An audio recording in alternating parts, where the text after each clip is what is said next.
welcome everyone to the Sigma Show episode 99. We are so close, y'all. 99 episodes.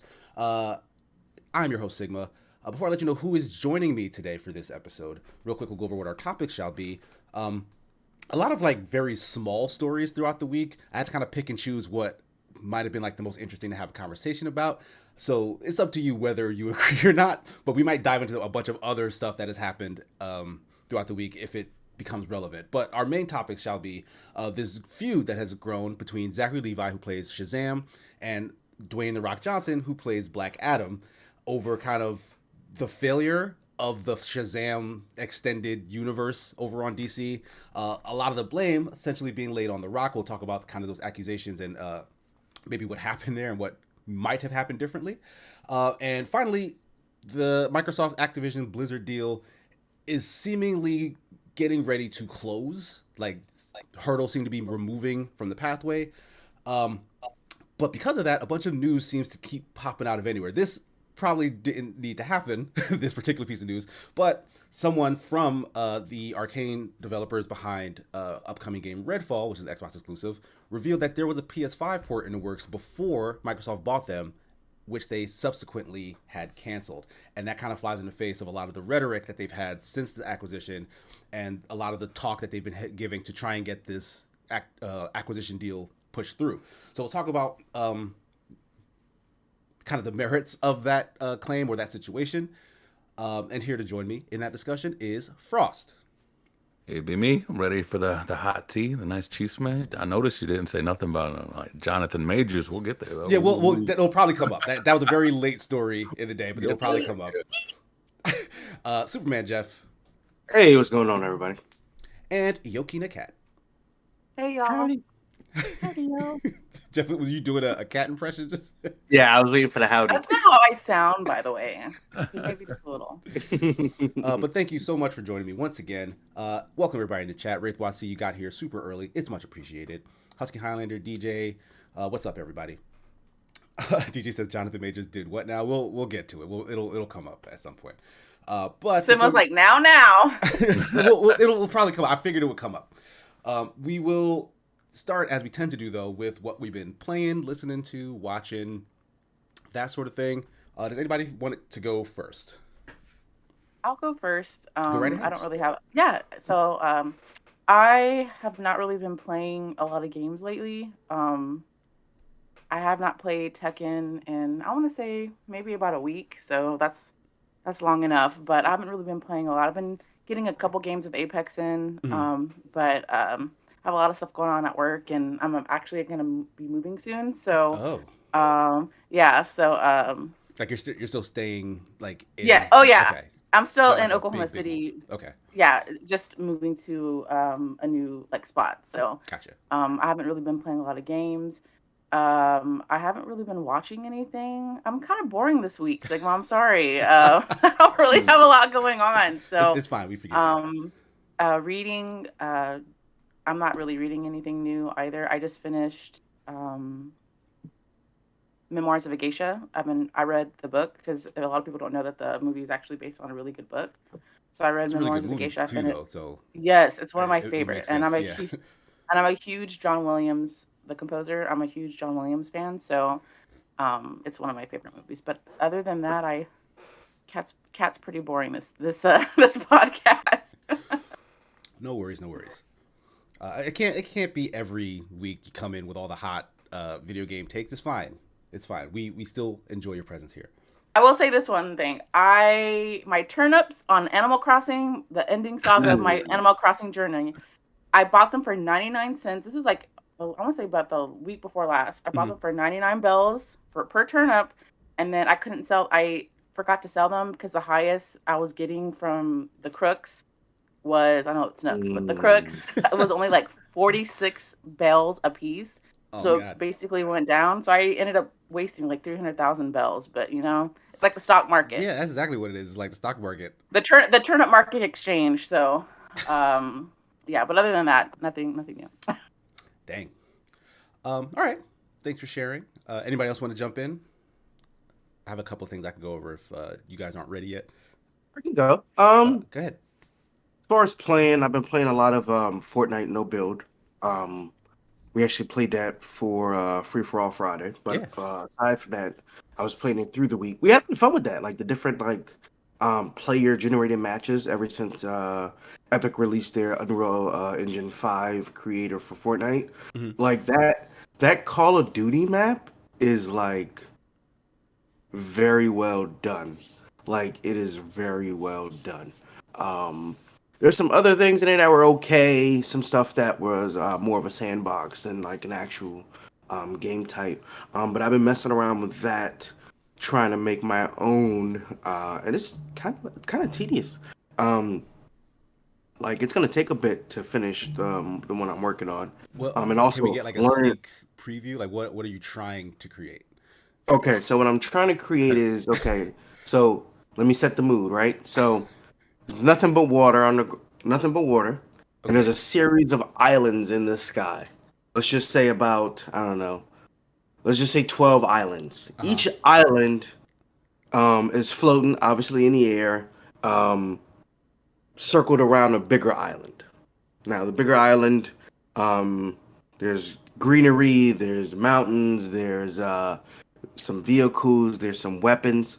Each of the small islands all have a plane on there and some weapons and a couple power-ups, right? So everybody will start on one of those islands.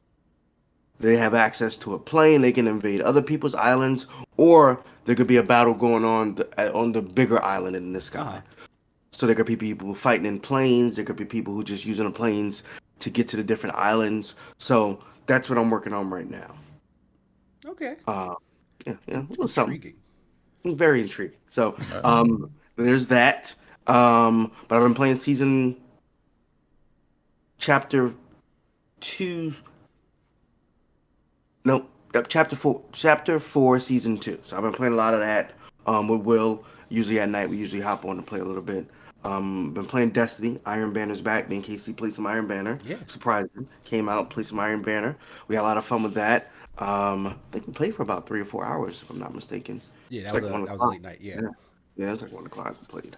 And then obviously Diablo 4 is back with the open beta for this weekend. I've been playing a ton of that.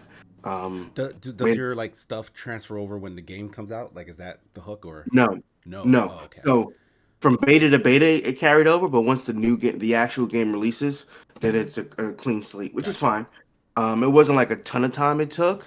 Like even when the pre beta came out, well the open beta for anybody who pre-ordered the game, I was already almost at like level 20, and I only played it like one day. So I was like, when it came back now, it only took uh, maybe like 30 minutes to get to 25, which is the max for the open beta. Mhm. So probably maybe later today I'll mess with a couple other classes. I played as the rogue, which was a lot of fun. Um, it's similar to the demon hunter, but also different. They have a lot of the same skills, but also um, the rogue can use melee weapons, so a lot of melee focus skills as well. Skill tree is not as intimidating as I thought it was going to be. It's not as huge as something like oh my god, Path of Exile. It's not as Yeah, like huge those two as keep getting directly compared to each other ever since this beta. Well, I'm probably before the beta dropped because I guess those are like the two biggest ARPGs, right? yeah, right. in the So market for now. oh for sure. And then Arc was stepping up there, but like once Diablo 4 comes out, then you got Path of Exile 2 coming out. I think that's just gonna be what's going on. But the skill tree is pretty cool. You only get to like I said, the level 25. Um, the first beta didn't have access to the Druid or the Necromancer, but this weekend does. So I'll probably try that. I played the Necromancer in Diablo 3 as well, so I'll get to see what the difference is, how they play in this. But I really enjoyed the Rogue. I'm definitely gonna do the Rogue when the actual game releases. He was a lot of fun, a lot of mobility, a lot of utility, a lot of crowd control. Surprisingly, but a lot of crowd control. Story's really good. The cutscene was really good. Um, the story's good, but I still don't know exactly what's going on because it's always, oh, this is what you think is going on, Uh but huh. this is actually what's going on. So, but the cutscenes are really good. The voice acting is amazing. I really enjoy it. Um, aside from that, I've been watching Perry Mason. New episode came out of that. That's been really good. Um, I think this season is actually based on a real life event. Didn't get to look that event up yet, but it said it was based on a real life event. Um, Mandalorian season 3, episode 3. That was okay. Wasn't bad. A little started out a little slow. Mhm. Um, especially for there only to be like 9 episodes. It's starting out a little slow. So Is there, and maybe they haven't gotten there yet, but is there like kind of a, what's the word? Like a motivation, like a central, like what's the hook of season 3? Like we know that Din Djarin and Grogu reunite, right? That's not a spoiler or anything. We know that they reunite, but like now that they're back together, do they have something to do? Because like that's what I was confused about. Like kind of what they have to do now. so right now is very much not merely of what they have to do. It's pretty much so. When Jin went and got when Grogu came made that choice between training with Luke and going back to Din, and he went back to Din. When he accepted the chainmail, that was kind of he took that to him because he said this is what a foundling would wear. Oh, so So he's now like a young Mando. right, Uh-huh. so now he's essentially a foundling. Mhm. So now it's that journey between those two.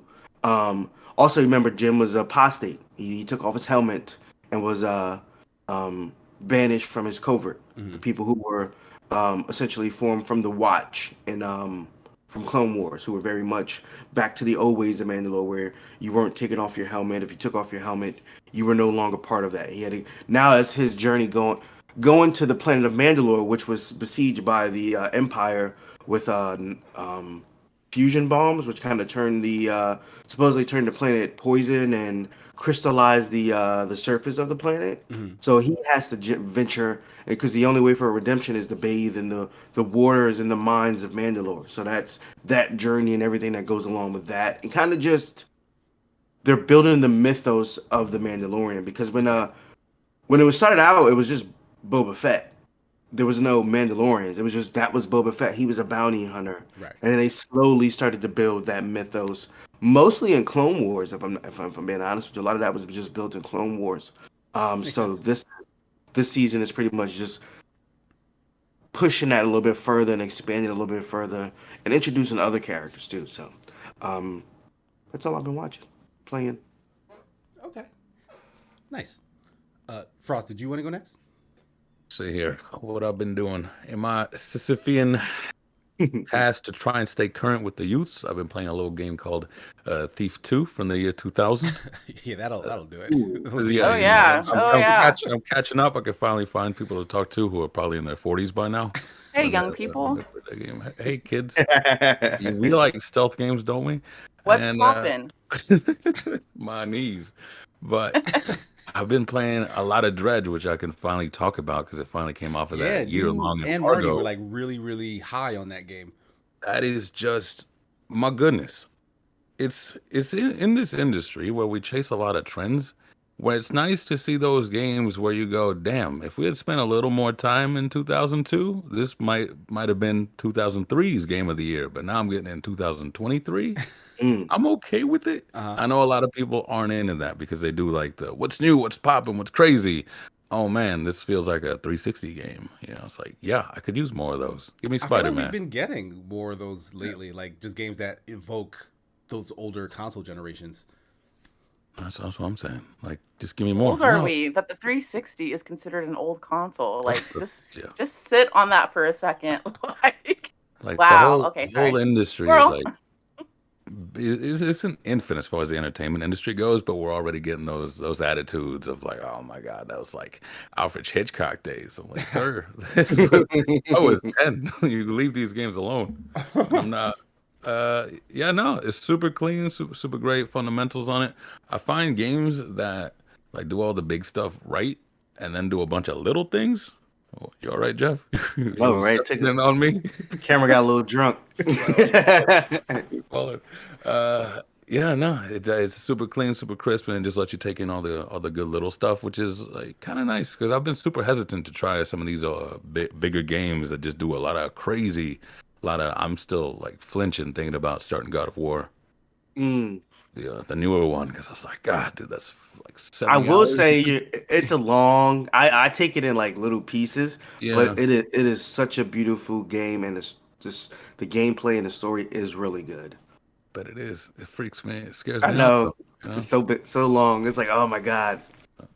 So that's it as far as games go because it's a big writing week for me. Mhm. So it's a lot of that, a lot of TV. I finally caught up to Endgame, watching from Right, you're Iron still Man doing all the way to yeah, Endgame. still doing your Shotgunned Marvel it, trek.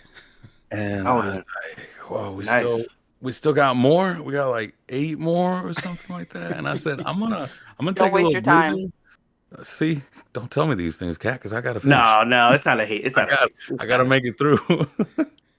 And but I am saving that to where I can at least say I'm not doing it under duress Hmm. of completionism. I was like, I'm gonna give it some time to cool off, so no one's saying, "Oh, well, of course you're annoyed now. You just did 40 of them in 2 days or something." Like, yeah, okay, And that I think that's a good strategy. Yeah, like give yourself a Yeah. little time, your brain wait, to breathe something not Marvel, and then reacclimate to it. yeah, And Right. also, you said you weren't doing like the TV shows and stuff, no, right? So no. that'll definitely Yeah, I'll help in shorten terms it of up. fatigue. Yeah, helps with fatigue. Also, I think it helps me be a little more relatable to the normal consumerism spheres, I suppose. Like, I Rage think Against the Machine, Frost. Rage ooh, Against the I'm a Machine. very tepid man. Uh, angry no more, as I'm like the Hulk, really. But I feel like my mom has a better feel of the pulse as far as these fandoms go, where they're like, oh, like I like seeing The Rock, I like seeing Iron Man, I like seeing those things. Hmm. Whereas me getting into Phase 4, it's like it just feels like there was no meaning or no momentum or anything. She's just like, I know, but it was funny when he says, "I am Groot" again. Yeah, it's the simple things. Like, Right. yeah, Yeah. I envy her. I envy those people that can find the joy in those kinds of things. But it was getting a little harder for their own production values, for their own directions, and on top of maybe I did go through too many. But it Mm. was weird that I was starting to get tired at around the same time because like I grew up on these things. Yeah. Hmm. If I'm being honest with you, a lot of times the seeing a movie is one part of it, but having a conversation surrounded around the movies and the shows and stuff is Yeah. a big aspect of enjoying those properties for me anyway. Oh yeah, for sure. No, I try that, but I think it's just because I just dart from focus to focus. So I like taking things in at face value. So like Iron Man 1 is just a baller film, right? On its own right. But then later on we're going, well, you see, if you'd seen the comics and the show and the one shot, you would understand a little more context where I go, I'm not gonna go that far. Yeah, no, no, no, you don't need to. What I mean by is more like um just speculation on what's going on All in right. that and just in the MCU. Like I said, a lot of people dwell, oh, the comic of this, or this comic that, and that comic that. The average person doesn't care about the comics. They just want to take the movie based on the movie that they watched. Yeah, that'll do you. Especially was it just the way they threw in their threats, like, oh my God, it's Thanos and Guardians of the Galaxy. I go, who? Who is this all snack looking man? Who is this guy? But yeah, no, Yeah, that's where I was with those. And then I started Mando just to see what's going on. And I'm upset because people who are Uh-oh. watching it and are current with it are going, oh, damn, it just falls off hard in season 3. And I'm just here like, I just started season 1 I don't and I get like that. I think they're used to like the immediate action. Right now, it's a lot of world building. That's what it. a lot of setting the mood of what's going on, and it's a lot slower than the last two seasons, Hold up. which to me isn't a bad thing. What you world building? What was season 1 and 2 doing? Are you in a whole different planet? What's going So on? for me, one and two was uh the journey, right? Right. These characters meeting, getting acquainted with each other, introducing what was going on. Then it was the action. Like season two to me was a lot of action from without spoiling it from episode one, nope, two, all the way up to the end of the season. Right. And then three, once they got to their journey, now it's kind of expanding on where they are now. 'Cause essentially, serve their purpose, right? If it Right. ended at the end of season two, then that would have been their journey would have been complete. But now it's telling you, well, where do they go now? And a lot of characters even express that, like, hey, you completed your journey. Now you can settle down and do something else. And they're like, well, no, because of this. It's hard to like elaborate without Yeah. spoiling anything, but I it's. mean, you can try if you want. I won't mind. Kat, you had But a not. question? You had a question, Kat? No, I said side quest. Oh, Exactly. Like, So yeah. I think you might have just hit why sci-fi is kind of hard for me, especially if they're planet hopping, because they do have to take the time to world build on wherever it is, the new world that they end up with. Whereas I like those more self-contained ones. I think they're a lot easier because you can go into the next season and be like, that building just blew up.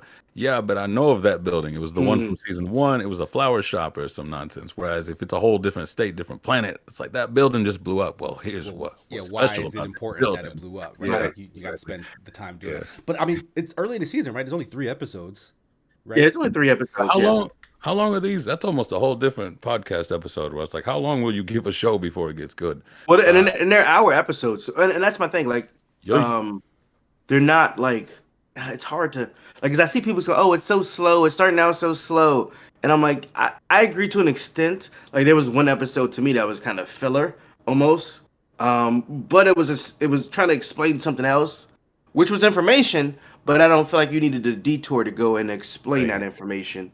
But everything aside from that, to me, has been essential in helping to build this culture who was kind of almost wiped out pretty much from existence. do you think, Jeff, that because I have not watched Mandalorian, by the way, but do you think, like, I know the hype of Baby Yoda and all that other stuff from like the very first season? Do you think that Mandalorian is catered more to people who are more invested in Star Wars as a whole? Like, obviously, someone who doesn't really know anything about Star Wars and they Mhm. start watching Mandalorian, I would assume that they would probably be a little confused about what's going on even from the first season, because I'm sure there's stuff that it's like references other Star Wars stuff, and I could be wrong. But do you think that Mandalorian is catered, after hearing Frost, do you think it's catered more to people that are more invested in like Star Wars as a franchise as a whole? Um, I will say that you can watch it and enjoy it if you start in season one and kind of you can learn who everyone is, but also it does give you more if you know who these characters are. Like, i.e., from something like Clone Wars, or even just like from the original trilogy, because this takes place after the fall of the Empire. So if you don't know who the Empire is, like, you just know they were some totalitarian dictatorship that ruled the galaxy and they were brutal. Like, it means more if you've seen something else to help push it. While you can enjoy it, just watching it, but if you've seen something else to help explain some of those things, it does make it a little bit easier. Um, so in a way, it does kind of tend to cater to people who've previously watched Star Wars a little bit more than people who are. This is my first introduction. Well, like I said, while it can be good because at the root of it is a space western, um, and I think the action and stuff in it is very good, and the acting is great, but it does lend more to people who've kind of been introduced to it from some other form of faction. Yeah, like see, my fiance literally was not or does not care about Star Wars stuff. Like I tried to get her to watch some of the original movies. Mm. Like I can't remember where we started, but she fell asleep every single time I tried to have her watch a Star Wars movie. So she does not care about Star Wars, but she really, really did love Mandalorian season 1, and I guess most of season 2. Like she was into it. So I do think it's a good self-contained story outside of the Star Wars mythos, so that you can get what you need out of it from just watching it outside of anything else. But yeah, what Jeff says makes sense because like yeah, I was seeing characters because I'm a big fan of the Clone Wars animated series. I was seeing characters eventually pop up in that, and we were like, oh, that's my girl Ahsoka. That's Bo-Katan. You know what I mean? Like stuff like that. So like they're fun like little references, and they do. It's not like cheap. Like they go with the actual story I saw Right. that. for the most part. Yeah, I think Dave Jeff was Filoni and choked to death. I saw the comments. Someone said keep Frost away from the flower shop. So they caught me off guard. Me, I have. Oh, I'm sorry, Frost. Go ahead. No, you go on with it. I have kind of been on a not I don't want to say boycott, but I just haven't really wanted to watch Star Wars. So I guess a boycott would probably be the best term to use. But yeah, I have not really been into Star Wars since Force Awakens. Like, I think. Can I? I'm sorry. I'm gonna just use, I guess, some vulgarity. They hoed John Boyega so bad. Yeah. Wow. They did. I'm wasted sorry. They that did. character, And sure. I love him as an actor. So ever since then, like, they set us up for the okie doke, because here we're thinking that, he's gonna be a Jedi, like he's gonna be the new face of Star Wars, and they pulled an okie doke on us. So Yeah. and I've read some interviews with John Boyega and some articles about like that whole fiasco with him, or like just the whole situation. So I've kind of steered away from Star Wars because of it. I'm like, yeah, I get that's more of like a personal Sure. ticket to them kind of thing. Right. Yeah. But maybe I'll give Mandalorian a try, because y'all Yeah. seem to really, really enjoy it. So. Because for that same instance, they rectified something that was once again, I can't say without spoiling something. Rectified a character who was kind of like got the raw end of the stick from the Oh, I know. What you're Prequels. talking Yeah, I think I know what you're series, talking about. yeah. about. it kind of helped to, and this is a different regime over there running for as far as Star Wars goes, with Jon Favreau and Dave Filoni. So like I agree with you as far as the Force Awakens. Those were just wasted potential. Yeah. It just depends on like how you take it, I suppose. Like my mama, not big on Star Wars. She loves Mando, loves her baby Yoda. She's like, where is he? Me, I was down just because of when I grew up. I grew up with the prequels, I imagine.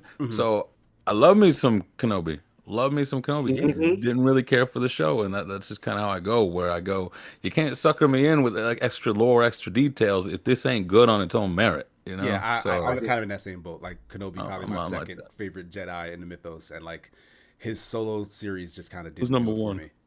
That's Ahsoka what Tano, too. duh. Like, Yeah. Really, bro? I mean, They she don't did even technically win. count as a Jedi anymore. She kind of quit, and that's kind of why I love her so much. She's like, f all these rules. Yeah, Really? because you saw everything that was wrong. It was like, you know what? I'm out. Right. Yeah. Good for her. They did Windu wrong, but that's it. They That's sure all did. I know. But that's that's a whole story. So does that do it for you, Frost? Or Yeah, that do it for me. I was catching up with the kids. all right. But like Jeff mentioned, I've actually been messing around a couple of shooters. Jumping into Free For All Friday with Fortnite, no build. We were doing, like he said, some like of those custom games. A lot of that stuff I have seen before, like because my kid plays a lot of Fortnite, but he doesn't like to do the actual competitive game modes. He'll like run into like these sort of created lobby worlds or whatever, where there's not a real objective. It's just kind of like jumping around, driving around, shooting at each other constantly to farm XP, but like there's no winner or loser. And the custom stuff was just us shooting around with each other, which was fun. But I will say, when we got back into the regular battle royale mode, with like Team of 4, like we did really well, like surprisingly well, especially with me being such a noob to that game, that it was a lot of fun. And I don't know if that's the hook of Fortnite, is like if it feels easy. It's the company. It's the company and the journey. Just hopping in by yourself is like, but like hopping on with a couple friends and having some fun, and like that's the draw. I mean, I guess of any game, but that's the draw of it for me. I mean, and I get that, right? Like the communal aspect of gaming is one of my favorite things about gaming. So yeah, it was absolutely fun because of the people I was playing with. I still feel like Fortnite is too basic of a. I don't know. Maybe I'm just bougie and jaded at this point, but like Fortnite's third Definitely person, bougie, Sigma. For sure. Fortnite's third person control scheme, like it's shooting, it's running, jumping, whatever. All of it just feels like it Janky. feels not janky, because it's not like it me, it doesn't does. work properly, but like Oh, it doesn't she's- feel as good as I would want. It's very simplistic. Yeah, it's very that's a good word for it. Like it feels simple, but like it all works. Like it all works. It does what it wants to do, and it's flexible enough to let you do a bunch of different things. Because like we were playing in the game modes where like you have a sword that you like dash halfway across the map with. Like they have bows, they have cars that you drive around in. Like we were doing GTA style like drive-bys on people on the map at some point. So like you can do all this fun stuff, and like if you're with a group of friends, like it just opens the door to all sorts of shenanigans, which is great. But like, yeah, like if I was just playing Fortnite for Fortnite, like I don't think I'd be having as much fun. So like, it's probably still not gonna be a go-to. But like, if every now and then, if I got the time and folks are like, hey, we're playing Fortnite, maybe I'll jump in with them. That's all I'm saying. I'm And hearing that's leaps. that they bring in mod into the console scene. That's what Yeah, I'm like hearing. so yeah, some of the stuff they come up with that could be Yeah. really fun too. Yeah, they even what is it? They're integrating the Fortnite creator with like the Epic engine, the Unreal Yep. engine. hmm Like that game. That's when I think of games that I find like 500 years from now would still be going. Fortnite is very quickly becoming one of those because of the way they treat their code. So many of them just go, damn, this code's gonna rot in 10 years. Like, no, they're keeping it open, they're keeping it fresh, clean, and now they're allowing the community to make mods. This is gonna be a lifestyle thing like Roblox. Are you seeing these people redoing Call of Duty in Yeah. Roblox? It looks It's crazy. sick. Like, You need to play that for game night. If We were- Roblox wasn't just a cesspool of just microtransactions and like scams, it would be a revolution in video games. It's bro, too corrupt. I can't. I grew up on those streets. It's all right. I don't want to have any parts of Roblox. I hope it crashes and burns, in my personal opinion. Yeah. Fair. And then the mods you make on PC, you can play on console because that's what we were doing. Some of the stuff that was created that we were playing on console, you can access. Now you can't create anything yet, but let's say if I was creating something on PC, I can invite you to my session, and then you could create a collaboration with me. Nice, yeah. So like, yeah, I'm excited to see how far that goes. And yeah, I'll play some more Fortnite, Oh, There you go. like with That's friends amazing. though. I'm not We're spending no time friends. with myself. We're friends. But like, yeah, we were playing Destiny 2 PvP. That was a real fun time. Don't really need to go back into that though, because Destiny is just a really good shooter, point blank period. Mhm. Respect. But crap, did I don't think this is out of embargo, so never mind. I'll move on from video game stuff because I got a review that should be dropping soon, like maybe 3 days from now. But I have been watching Blue Lock. Oh my god. Amy recommended it, or has been like singing its praises for weeks and weeks and weeks and weeks. Like Amy is absolutely in love with it. So I finally finished up Spy Family's first season, which was great. Started Blue Lock, and I talked about this a little bit on Breakout. But the first thing that it does, which I kind of love, is that it subverts the whole shonen sports trope of the truth about sports is it's a team effort. Like we have to pull together as a team, everybody using their individual talents for the whole, trusting in your teammates, and then that's how you make it to nationals and to represent Japan on the world stage, whatever. Like every single sports shonen, at least sport team-based ones, tend to do that. Haikyuu, which is my favorite team-based one at the moment, drills that in heavy. And like the main character even says a line very similar, and I'm sure they did this on purpose. It was like, oh, soccer is a sport played by 11 people. They do that on Haikyuu all the time. Like, oh, volleyball is a sport played by, I don't know, 6, 8 people on the court. It's a line that they rip straight from that. But then they pull the rug out from under you because that doesn't work in the main character's instance. It's like he trusts in his teammate and his teammate lets him down. So it's like immediately after that, he gets sucked into the Blue Lock program, which is this kind of insidious training regimen made to create one singular striker, like the greatest striker to ever exist outside of Japan, to help take them to the World Cup. And it pits all of these potential high school soccer players against each other and forces them to think egoistically. Like, you have to be the best. You have to do whatever it takes and carry the team to victory as a striker who can do everything by himself. And like certain characters are having legit mental breakdowns. This is all the first episode. Legit mental breakdowns because everything that they've known and loved about soccer revolves around teamwork. And this guy in this program is saying like, this is how you become a great player, is by thinking of yourself and only yourself. And they can't take it. And it's so overly dramatic and over the top, but it feels so real. Like they're making really good points. And it's like, was everything I knew wrong as a fan of shonen anime sports series? Because it kind of proven its own point with like some of the situations it comes up with. So like, yeah, go ahead. It gives me Kuroko no Basketball feels as far as like the movement and the character animations on some of the stuff that they do. But yeah, that's it. But no, that because Kuroko no Basket I watched as well from your recommendation, and the reason I like that, it took me a little while. I was kind of down on it early on, but the reason I ended up liking it was because it's a sports anime about, or it builds itself as a sports anime about teamwork and all that stuff. This one's focused on basketball, but it's actually a story about a friend group that fell apart and them trying to make it back to each other.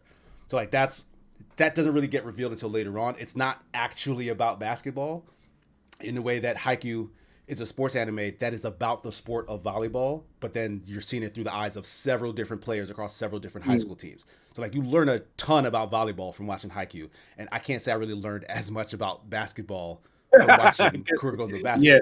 Yeah, don't teach you much about it. And Blue Lock is kind of similar in that vein. It's like it's not actually about soccer. It's about this crazy program to build a striker through the dismantling of the notion of play for your team. So like I'm super interested in that concept, but it's the only place I feel like it's lacking is in its super analyzation of the sport of soccer. Instead, it's focused on the striker. So like you get a lot of detail and a lot of information about like the mentality of just that one position. But like, I would love to hear about the mentality of a goalie. I don't know if that comes later, but like it doesn't seem like it's very important to like kind of where the show's heading to. That was my like I was wondering, are there different programs going on in the same thing for different for positions? like different positions? Oh yeah, that could be like a weird twist. I was wondering, like, oh, that might be different because, like you said, I thought the same thing. Like, why is it just a striker? It's everyone here, like the goalie isn't a person; it's a construct or something. Yeah, so they put a machine in the goal so that they don't have to worry about playing goalie when they're doing their teams eventually. Mm-hmm. So, but like I'm really liking it. The animation stuff is really good. Episode 7 in particular is when you really see like the energy on display, because like it's like the way you sell sports anime is to make those moments as insanely dramatic as possible. Like it has to feel like life and death to watch children play like an inter high school sport. It has to feel like your life was on the line, and they nail that. They absolutely nail it because I'm watching the English dub. The main character, Asagi, his voice actor is incredible. This man will be yelling at the top of his lungs about his own personal revelation. Like he loves how much better he becomes at soccer as a result of this program. Like he feeds into the whole idea of like, oh, I should be more about myself. Like look how much better I'm getting based on everything that's happening. Like, and his voice actor will be selling you on how out of his mind he is with the revelation of him possibly being the world's greatest striker. And like it gets me excited to like hear him like just screaming at the top of his lungs in his brain because he's not doing it out loud. This is him his inner monologue is screaming. Oh, it's like Have you it's ever like an screamed in your head? Okay. Yes. Like you just yell at the top of your lungs. Oh, like I love it so much. So I'm way into it. Crap. I want to say I'm like 2/3 of the way through the season because like I spent a really long time just binging like maybe 5-6 episodes in a row not too long ago. So I'm really booking through this, and I'm glad I started it because like I've needed that sort of energy. Like the Haikyuu movie is still, I don't think they had a date for that yet because that's gonna close up that series, and that still ranks above this in my mind because I love the characters more, and I love its deep dive on the sport of volleyball more, and its big critical moments are helped by the fact that you care more about the characters, because like I like the characters in Blue Lock are a little more caricature-y. Like they don't feel like fully fleshed out people just yet. It's like, oh, this guy's deal is he yells all the time. He's another Bakugo, really. But you don't get the deepness of like, we know why Bakugo acts that way at some point. And like all we know about this guy is that he yells all the time. Right.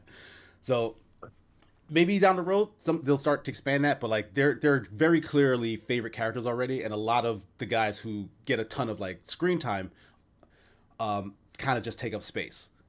So like, but it's still a really good show. I highly recommend it, as it was recommended to me. Check it out, Blue Lock. They don't get weird with it, do they? You know what I mean by weird with it. You mean like regular anime, like fan servicey? Sure. Yeah, we'll say that. I have not seen anything of the like actually, right. Which yeah, because like it's mostly just focused on the strikers, and they're like locked in a position. weirdly though, there's only like one female character that I've seen in the series. Now that I'm thinking about it, and she pops in here and there, like she's part of like the people who are overseeing the thing, Right. and they don't like weirdly sexualize her in any way. She kind of gets she kind of gets like the main person who's doing this is just very rude to everyone, and she's the only person who interacts with him. So he's kind of talking down to her, but like it's not because she's a woman, it's because he's an asshole. He's a dickhead. But yeah, that's the only character that they could do that sort of stuff to, and they don't. Like they haven't bothered to, or they don't feel the need to, which is good.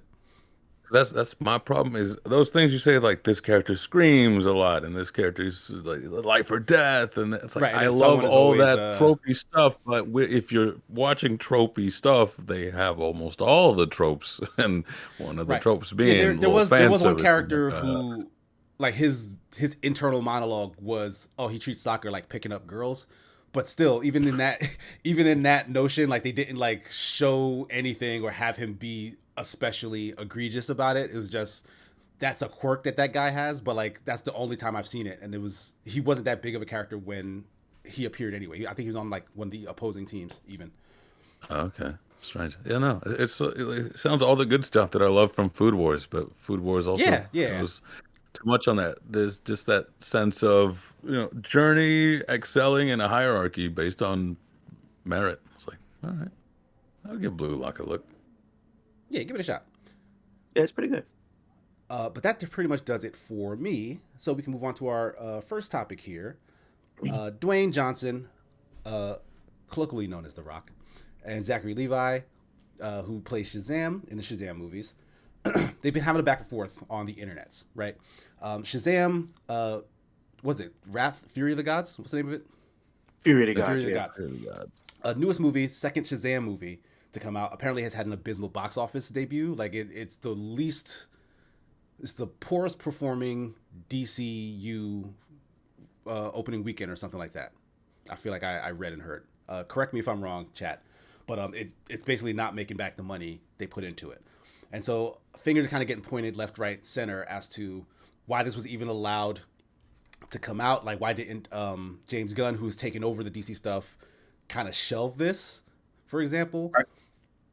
Because if you're going to make a new DC universe, like, why are you holding on to like some of these things? Like, this is kind of proof that the old version doesn't work. Like, speculation says like, oh, because James Gunn is going to do a new thing, folks don't want to go and watch the old thing because it won't be tied to the new thing. But it's like, people kind of like the first movie. You would assume that they'd go and see the second one. So like, what happened in the interim? I was gonna say. No, go ahead. Oh, I'm sorry. I was gonna say, wasn't the first, because I haven't seen the first Shazam either, but wasn't the first? Wasn't it like, didn't it do generally well at like the box office? Like people really enjoyed like the first one, and they were really excited for it. So I guess when I read what you had sent us, I was a little confused as to, I think it said $65 million opening weekend for the Fury of the Gods. So I wonder where that disconnect between fans and the second Shazam, maybe it has something to do with some of the things that Zachary Levi has tweeted that are unrelated to the DCU. That could be that is a possibility as well, right? That's a possibility. What do you do? He's made some comments about the vaccination and some other things. Yeah, like think about a couple of the most popular, or I should say the most unpopular right-wing stances. Zachary Levi apparently is kind of in those camps. Oh, you silly bastard. So that's possible that's contributed to the poor. But I've seen a lot of people on Twitter saying that Fury of the Gods is actually pretty good. I've seen people talk about how they really enjoyed it. There's also some questionable scenes in Shazam Fury of Gods that I've read about. A lot of people have been accusing, and I don't mean to get serious on your podcast or anything, but apparently there's like concern about like generalizing or normalizing pedophilia because something like that goes on between like are all kids, right?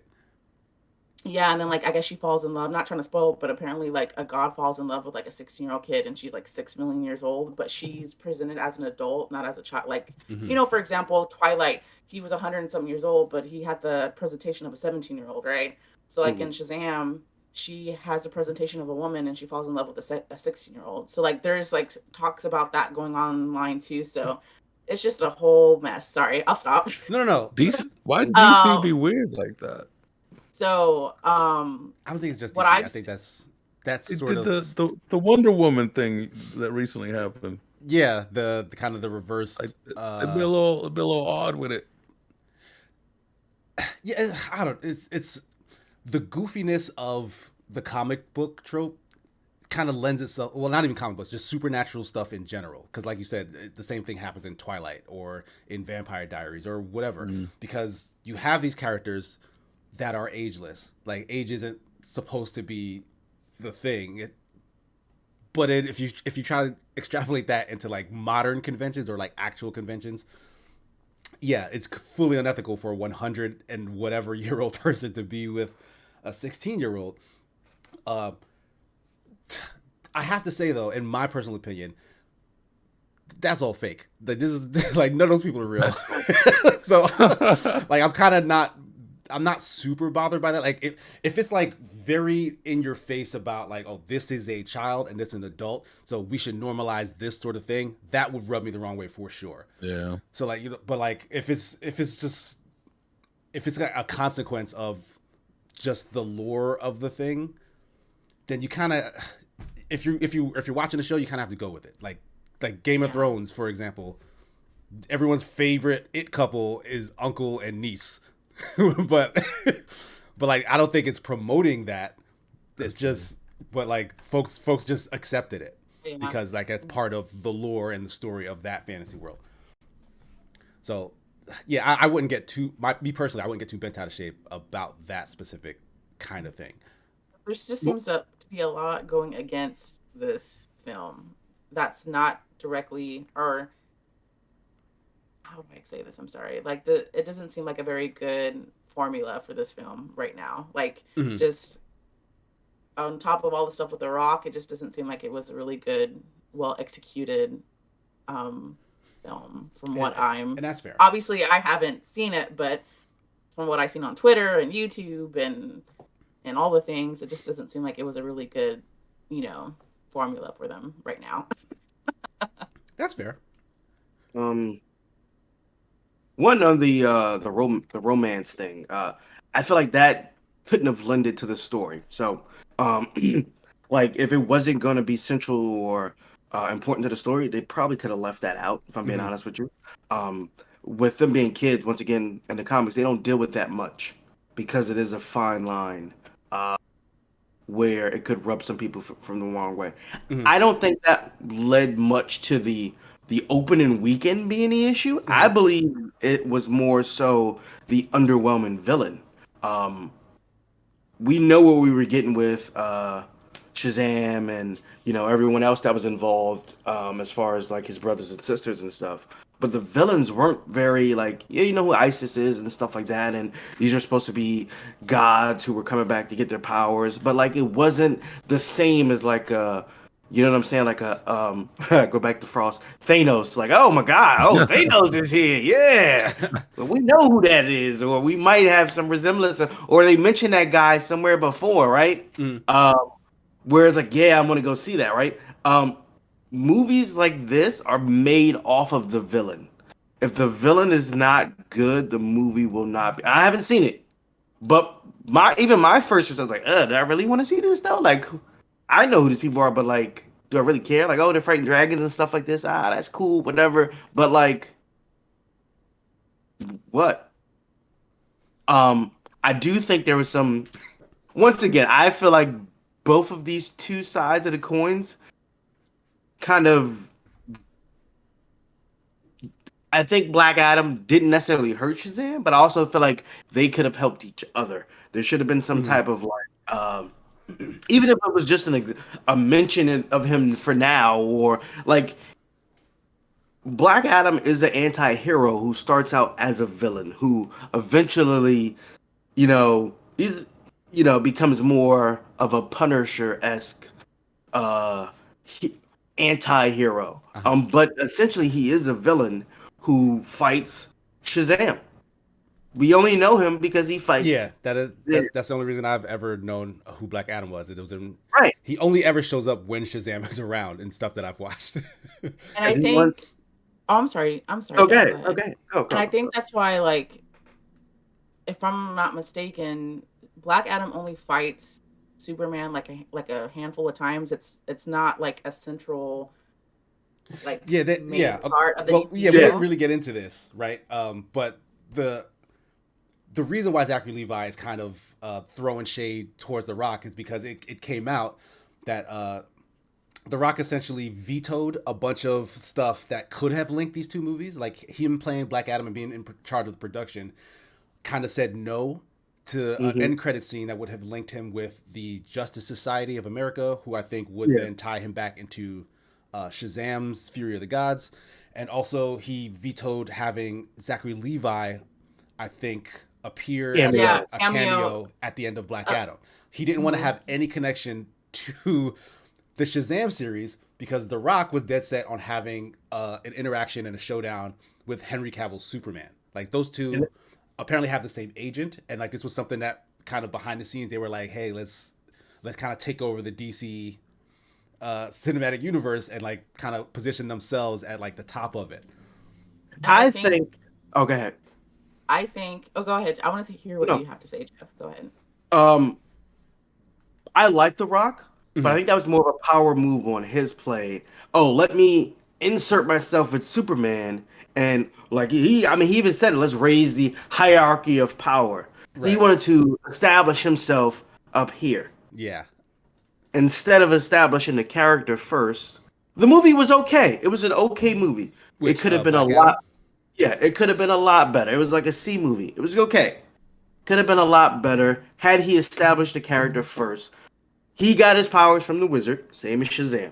It would make sense that they would have some meat first. Then if he's received well and things go well, then maybe we can do an origin story of some stuff that happened before he went and sought out the wizard's new champion or whatever it is. But I think his reluctancy to not want to be second fiddle to anyone is an issue, which we've seen with him and Vin Diesel. Yeah, like this seems to keep coming up, and like it keeps kind of biting him in the ass so far. Like he hasn't come out on top in any of these scenarios where he tries to kind of put himself as top dog, especially in kind of pre-existing things. Like The Rock has not had sort of either a separate IP or a brand new IP tied to him that has done like well and become like a sort of series.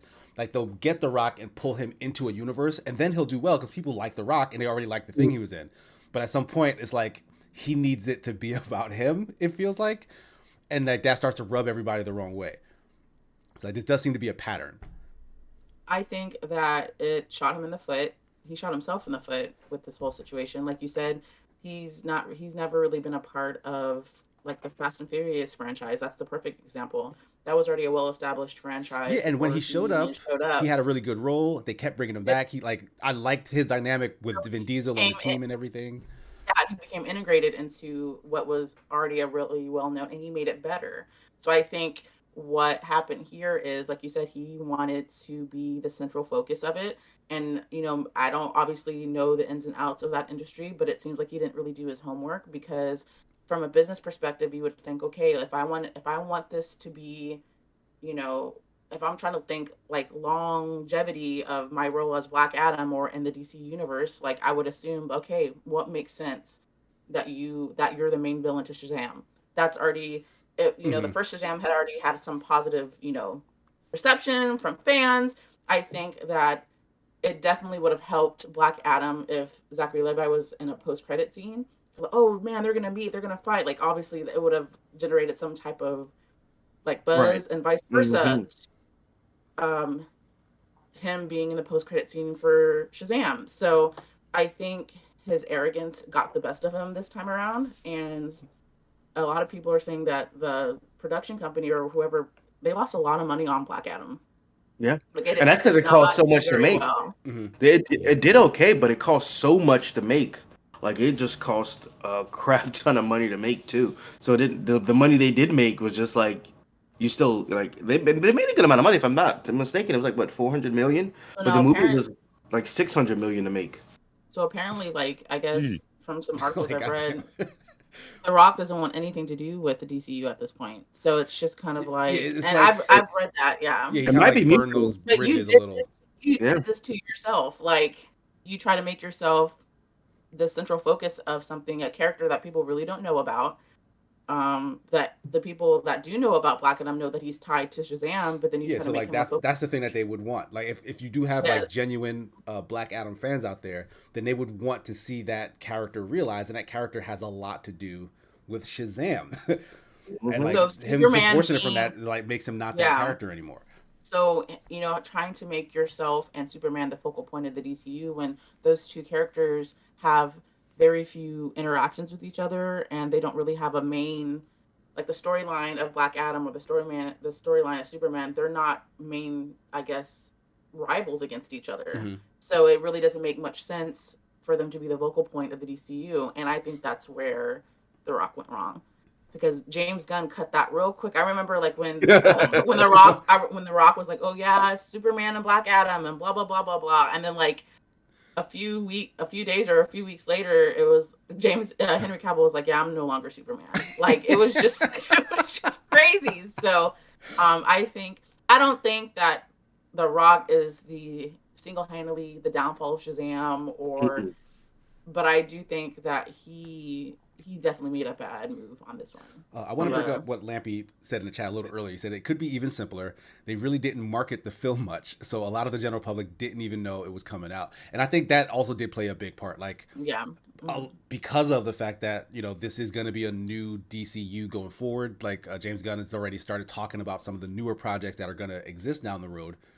And with the Flash movie, which got a really dope trailer not too long ago, that looking like possibly the attempt to kind of do a reboot of a lot of what has been going on already. Right. Yeah, I don't think Paradox would make a lot of sense because that's kind of what that story is about, right? Yeah, right. Like redoing stuff.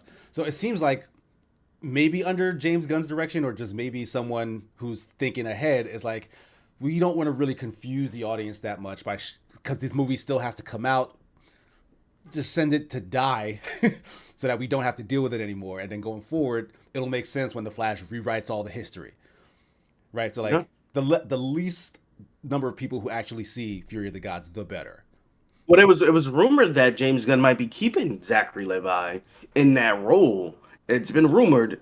Everyone else has kind of been told like, oh, there's no new Wonder Woman movie. There's no new this. Yeah.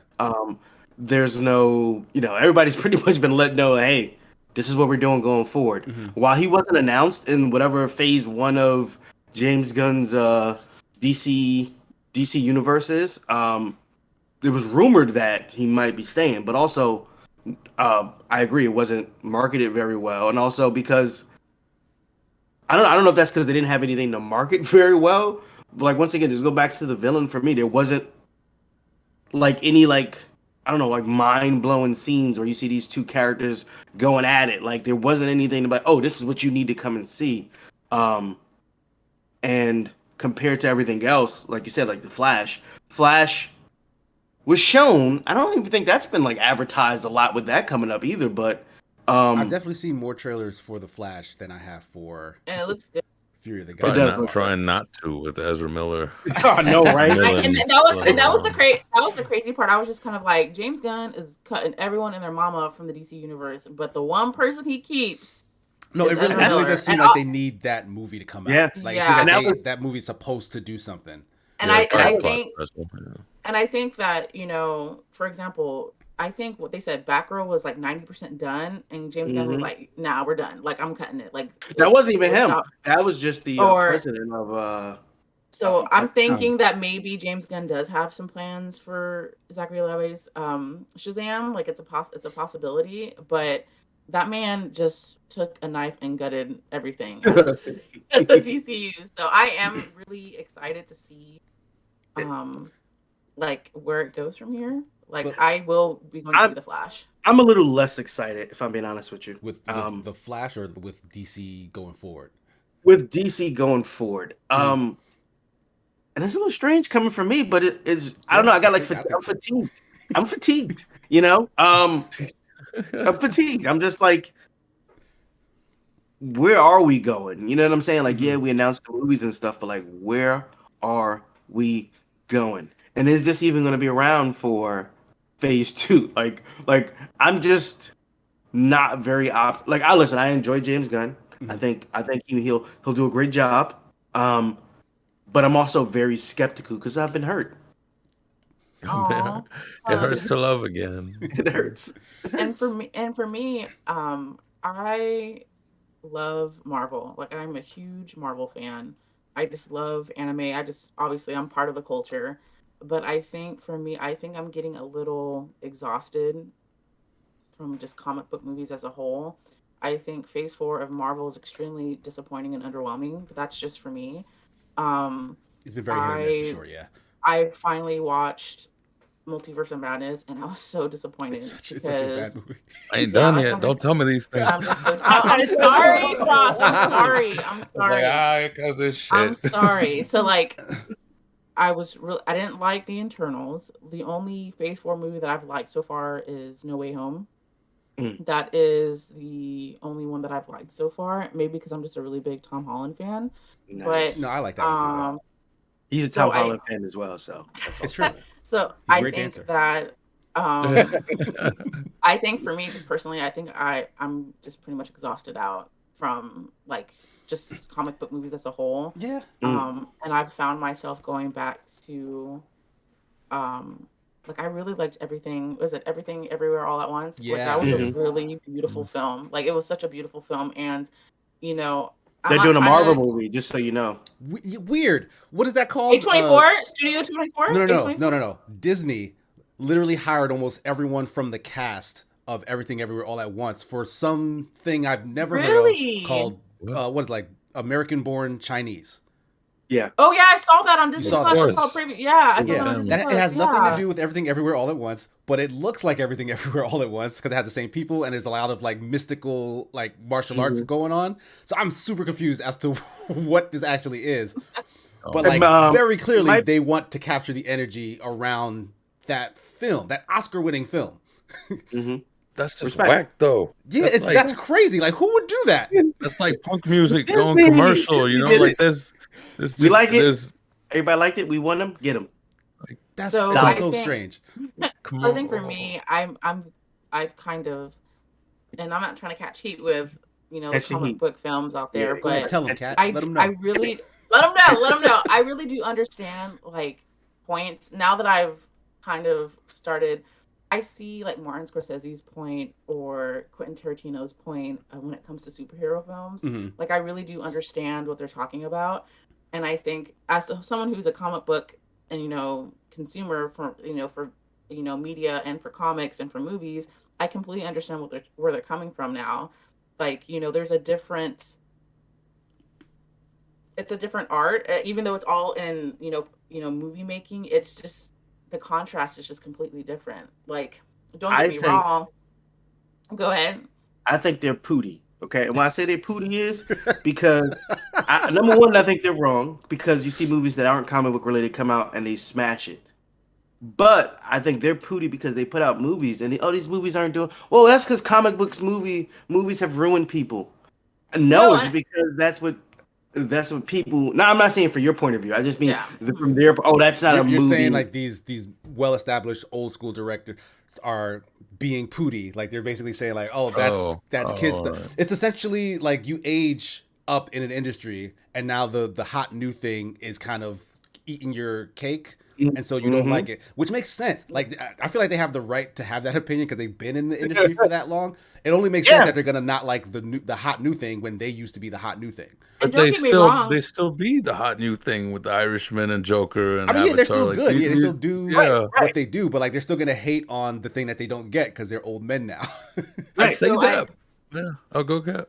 So I think I'm not saying that superhero comic book films are the downfall of humanity, classic cinema. Like I'm not saying that at all, but I can understand when watching something that isn't an action packed comic book film, like there's a huge contrast difference in just the feel of the movie. Obviously, like I don't know really how to explain it, but I can definitely just understand like I see myself watching older movies now. Mhm. Like, well, I've always been a film junkie of older stuff, but like I'm not really drawn to like comic book films anymore. Like when Endgame came out, like I cannot wait to go see Endgame. I couldn't wait to see Civil War. I couldn't wait to Nice. see, Winter Soldier. Like I just couldn't wait to see these things. But now with Phase 4 being the way it is, and then the DCU just being a complete soup sandwich, it's just, I you like know.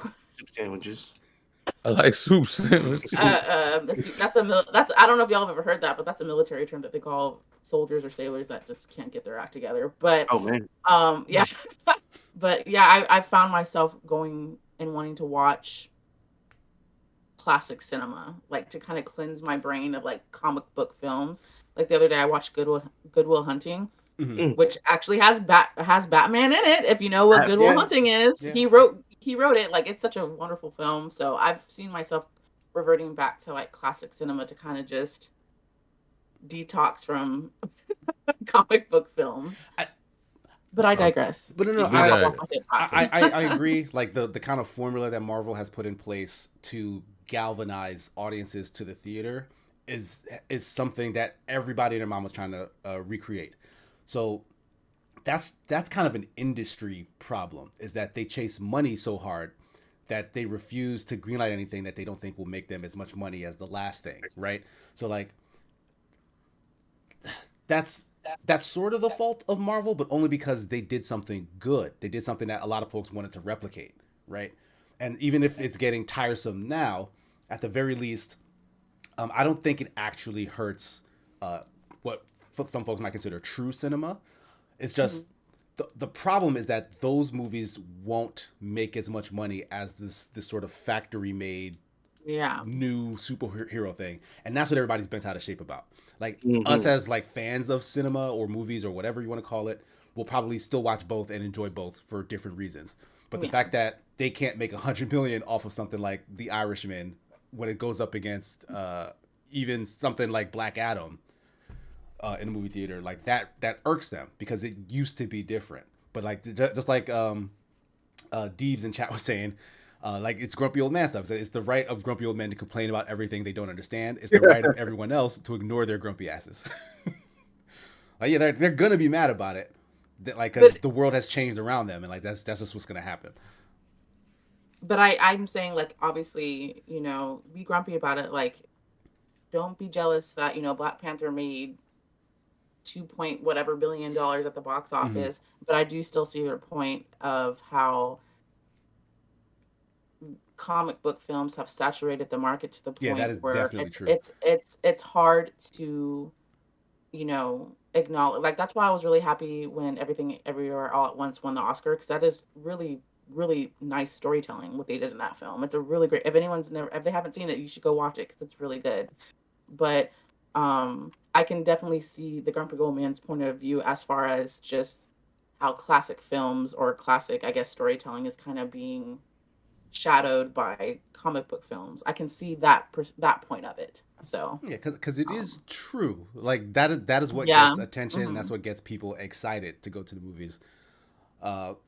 But the other stuff is still there, and people still like it. They just don't go on Twitter, I guess, to yell at each other about it. Getting on the Twitty. I mean, you also got to, when you're interviewing one of the best directors in the world, they're probably going to get asked that a lot. So Yeah. I wouldn't be Yeah. surprised if I he's would like, be We don't "Hey, think about all you the know, my Marvel face success quit." going on, Yeah. you old bastard. He's like, Marvel on these. Nah, I don't know. I'm kind of with it. I almost feel like people, I wouldn't say like, I'm a hipster. These were shit to begin with. No, there was a lot of good ones. Even when you say you go back to watching classical films like Good Will Hunting, the Marvel films that stand out to me really feel like they could be their own thing. Iron Man 3 on its own had its own merits. It's as I was getting through the MCU where I go, a lot of you are losing your own merits, where the only reason I'm going through here is because you're kind of in the way on my way to finish. And the DC was the worst one about this. DC is, before Scorsese was the hot new in 2020. Him saying it is like an amusement park. That's what it felt like watching older DC films, because they go, we're capable of so much more since The Dark Knight. I'm like, no, sir, that is your outlier. That is not your Damn. standard. Yeah. And their films get me confused because I'm of that age demographic where I go, this feels like it's for older people, but it also is so childish and it's not fun for me as a kid. You know, Exactly. that's that strange stuff. Like, have you noticed as you get older, the things that you wouldn't have paid attention to as a kid, you pay attention to them now. Like Saturday morning cartoons come through. OJ Simpson is gunning it, right? Older people going, damn, what's OJ up to? But the little kids like, where's my cartoons? That's how DC feels. Where it's not appealing to the adults and it's not appealing to the kids. And now we're okay to talk about it because I think it's more so hope. Where we don't like Marvel's doing a universe, we want to cheer DC on because we want it to be Yeah, good. yeah. I don't think it ever Mhm. hit that. And now we're starting to hit those tropes where like if you say anime, somebody flinches because they're thinking, oh, this nasty fan service old men doing pervy things. And that's sort of like there's a stigma to the superhero films. Mm-hmm. And I think they're starting to hit more of that where even I, a fan, as you said, can go, yeah, I see where you're coming from. Mm-hmm. Yeah, yeah. If And I I hear think anyone else say universe, I'm done. I don't want nothing to do with you. No And for- universe. No And for universe. me, the earlier Marvel films, this is just for me personally, I had more of like I guess like an emotional attachment to, um, for example, like in Civil War when, T'Challa's dad died, and then Infinity War, I think is probably my favorite Marvel film, Infinity War. Um, like I was like emotionally invested in what happened next. And then Endgame when it closed out that phase so beautifully, like it was just like I teared up. I did at the end of Endgame. I did. It was just like a man, like Tony Stark's gone. He's giving the shield to his right hand man. Like it was like a closing of a chapter, and they, Mhm. they did such a really good job of doing that. So for the earlier phase, like I was emotionally attached to it, but now I don't really feel like they're putting the love and care into it that they did when the Marvel train really started moving. It just kind of seems like you said like a almost like a production line of all right, what's the next one? We got to continue it on to and Mhm. obviously I'm not in that type of business. I can't say anything to the producers or to the writers, even that. I'm simply just a consumer, but it doesn't seem like the same love and attention is being put into these films than the earlier phases. But that's just me. No, I think there's some definite truth to that. This goes. I was gonna let y'all get the serious stuff out. I had this thought, but I didn't think it would. It was a little clowny. Y'all think somebody showed The Rock or James Gunn Injustice, like the game, and was showing the scene where Black Adam and Superman fight, and they're like, "No, it's totally these two. These are the two fuckers." You know what? And you look just like him. Like this could be you. You'd be surprised. Like for him to feel so confident that he could just bulldoze, I think is the perfect term to use. Mhm. He could just bulldoze his way into this franchise and make himself the center of attention. It had to be something to that effect, Frost, of, oh, let's grab a couple things for Superman and Black Adam do interact, make him think like, yeah, this is where it's going. But okay, if you made Black Adam and Superman the center of the DCU, there isn't much content to go off of if we're referring back to comics and other things. So it's like at one point, okay, they're done. What's next? And they wouldn't have really anything to, I guess, follow up with that. So it was just a whole train wreck to begin I with, in don't my know. opinion. I But think it's just like, well, we want The Rock in, but who could he play? You Right. know, That was like the only who looks person like you. Yeah. Even seeing Black Adam, like going back to the comics, I'm like, you don't look nothing like He this man. doesn't. But Yeah, the he one kind of he just went does like, look like is the Injustice one. I was Yeah. like, okay, I can see it. I don't know. I feel like somebody gaslit the man's. I'm not disagreeing with he's got big ego and he does this and a bit of Yeah. a home record of franchises. But I'm also almost wondering if they kind of let him be Fall Guy. Like knew he puts his heart and soul into everything. that's Yeah. true. That's the thing, Very and true. he will stand up for his films. He is The Rock. I mean, he does have a lot of star power. He does carry with him. And I think they were just like, you know what? We're going downhill anyway. Let's put The Rock in. Let's see what The Rock can do. If he succeeds, great. Now we got some place to start from. If he doesn't, then we're gonna be remixing everything anyway. So Yeah. and I think for me, it's just kind of like if obviously I don't know the man from a can of paint, but to have so much power and stardom, I would assume and I would thinking like I'm already The Rock. Like I'm The Rock. Like that's me. So why wouldn't I want to insert myself into something I don't have to be the center of attention. I am in this for the long run with this franchise. People already know who I am. So I don't have to make myself front and center. Does that make any sense? Am I making any sense? No, Like it does, but like that's for me. that's you, a person who is not an Yeah. egoist, as we've been learning from Blue Lock. Like when you got that monster in you, like that's the only way forward is to be the center, to be the. And I'm not saying, oh, don't.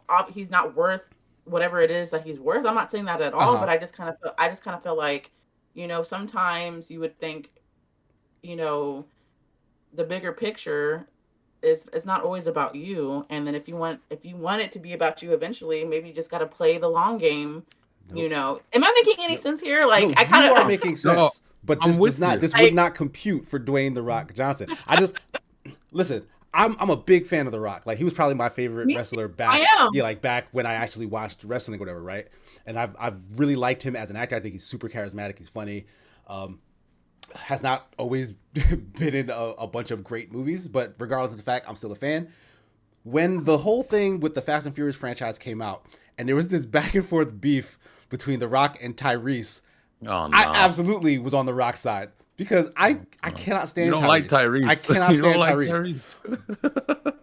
But now that this situation has happened, it's like it makes sense. Yeah, like he somehow finagled his way into a spin-off movie with him and Jason Statham because probably The Rock was like, I don't want to be a bit player. I don't want to be part of this ensemble cast. Make this about me. And this is what he was offered. Like, hey, we can give you a spin-off, Hobbs and Shaw. And Tyrese is like, why are you doing all this? And the fact that he was probably one of the only people to be like in The Rock's face saying like, why are you doing this? Like, this is clown nonsense. And The Rock hits back and forth, blah, blah, blah. That's what sets that off. That's what makes them not like each other. Is because Tyrese doesn't shut up. Like, he's like, no, I'm going to tell you that you're being an ass for like trying to get, a solo thing and make this about you. I think his literal words were like, this is about family or something. Like, he's like, we're supposed to be a family and you're like basically trying to go and get something for just you over here on the side. I will say this. I do think that as ridiculous as some of these scenes in the Fast and Furious are, that are humanly and scientifically possible, I think that is one thing about the cast that I do appreciate is the fact that it really is this is a franchise that we all built together and we're just going to stick together. And I think maybe that is a reason why it's been so successful as it's been. Like, they're all in it together, like High School Musical. So, that is, I think, a reason. I think obviously because people just love, the franchise itself, but I think that's a component as to why it's been so successful is because of that. This is all about family mentality that they've had. So I can completely understand how The Rock wanting to go off. Was it Hobbs and Shaw? Hobbs and Shaw was the spinoff. So I think I think Tyrese is kind of annoying myself, but I don't know the man, but like his social media presence, I can completely agree and see why he was like, no, I'm going to call you out. Like, we've been in, like, for example, they've been in that since the beginning. And then here comes The Rock saying, oh, no, I just can't be I can't be a 2-bit. Yeah, like I need to, this needs to be more about me. I can completely understand why that would. I get why that would rub everyone the wrong way. Yeah. He didn't like that forehead comment. That's really what set him off. No, Lord. Made fun of his big ass forehead. Nah, see, the problem with The Rock is you got to earn your reputation and your legacy. Right. There are people nowadays, if you go, it's The Rock, who don't know where that name comes from.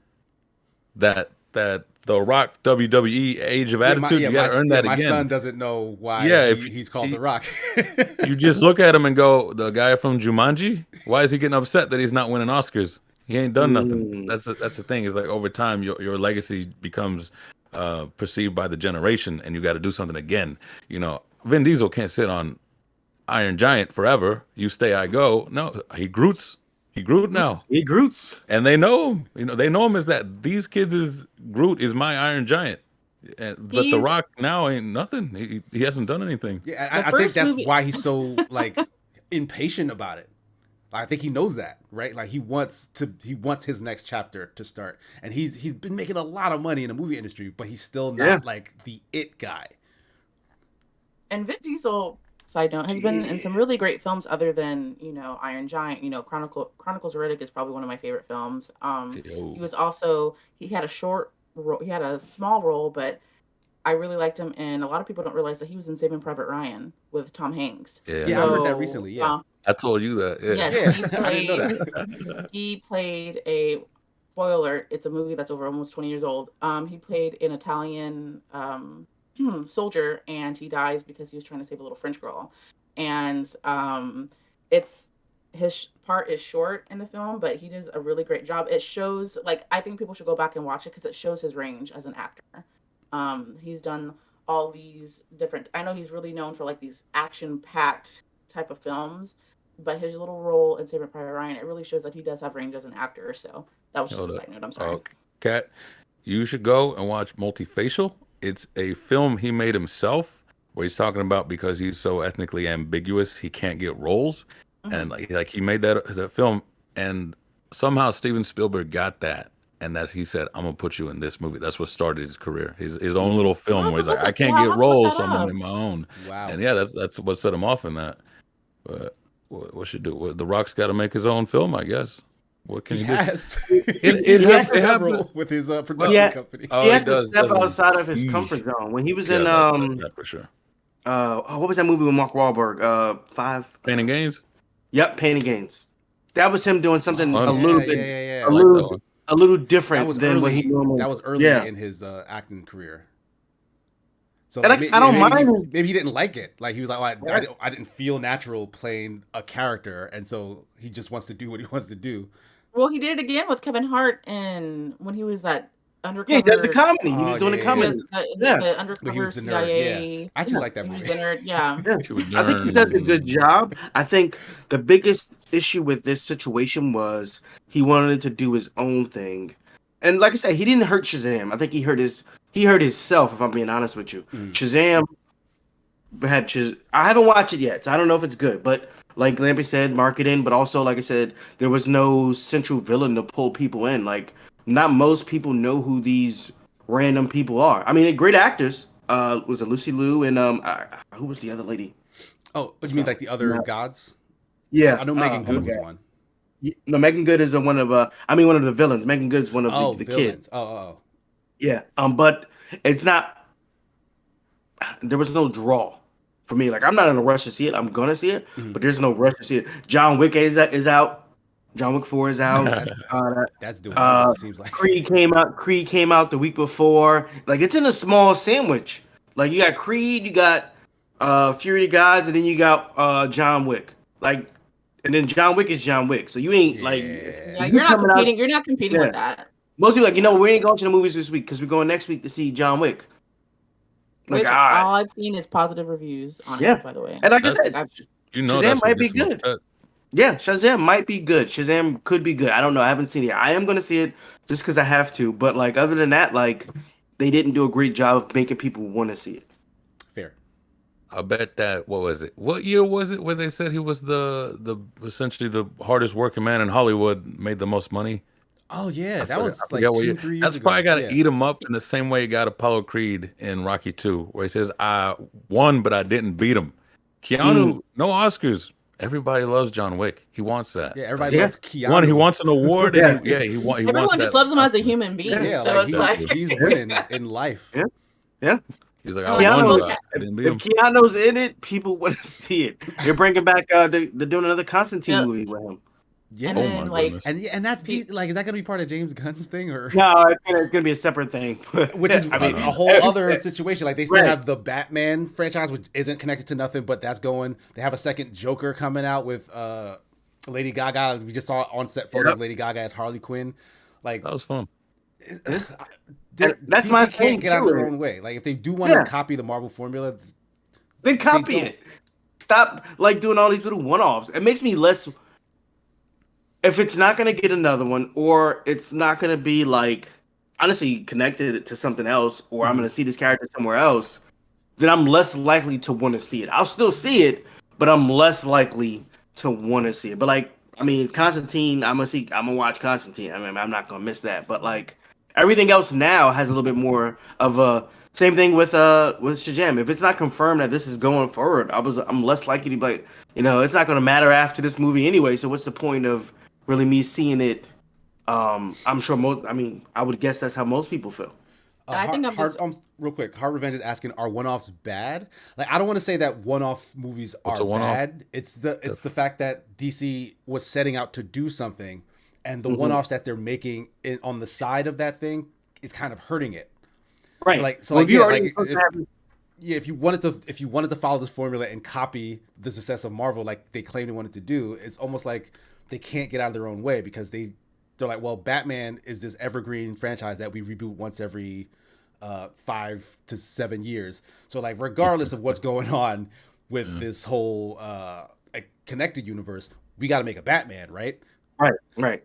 Now, like comics does that, like they do like Elseworld stories, but that's all after everybody already knows who Batman is. So if you do like a side story where something else happens that changes this, that's different. We're already familiar with Batman. We're just getting to know your characters, and you're saying that all this stuff is connected. They're like, well, but guess what? Here's a movie that's not connected. That's with this other character that might be involved. We got like 3 different Batman that we're gonna be seeing that we'll be seeing within the next year or so. Was it we got the Batman with and then we have Michael Keaton's Batman and Again? Ben Affleck's Batman Yeah, going to Ben be in the Affleck Flash. apparently is going to cameo again. Right. Yeah. So isn't it Those essentially cameos like, are great, but are like they? I'm sorry, Jeff. Go ahead. I'm there you sorry. go. That's okay. So But it's like don't advertise them as being connected. If they're gonna be one-off, one-offs aren't bad, like Casey said. But like, Yeah, like if pick a you're lane. Like either make all your movies not yeah. connected to each other, so you can have this Oscar bait version of a comic book movie in Joker, and then this more traditional or this more copycat, I should say, version of Batman where you're still chasing the Dark Knight and Dark Knight Rises or whatever. Like do that because that has worked for DC's movies in the past, like these one-off, self-contained trilogies and franchises or whatever. Or if you're saying you don't want to do that anymore and you want to do Marvel, then do that. But they're doing both, and they're getting in each other's way. Yeah, that's like a Batman movie releasing on the same day. Two Batman movies releasing on the same day, and you're like, well, like what the hell's going on? Like, What a day. Batman fans are thrilled. Yep. But I guess we'll leave that where it is because that was actually a very long conversation, and we'll jump into our final one. Essentially, this news that came out that Redfall, the Arcane co-op shooter, before their parent company Bethesda's acquisition by Microsoft, it was going to be a multi-platform game, which means it would have had a PS5 version. After that acquisition, though, Microsoft essentially came in and said, do not make a PS5 version anymore. This information came out in IGN France interview, apparently. on Night Court.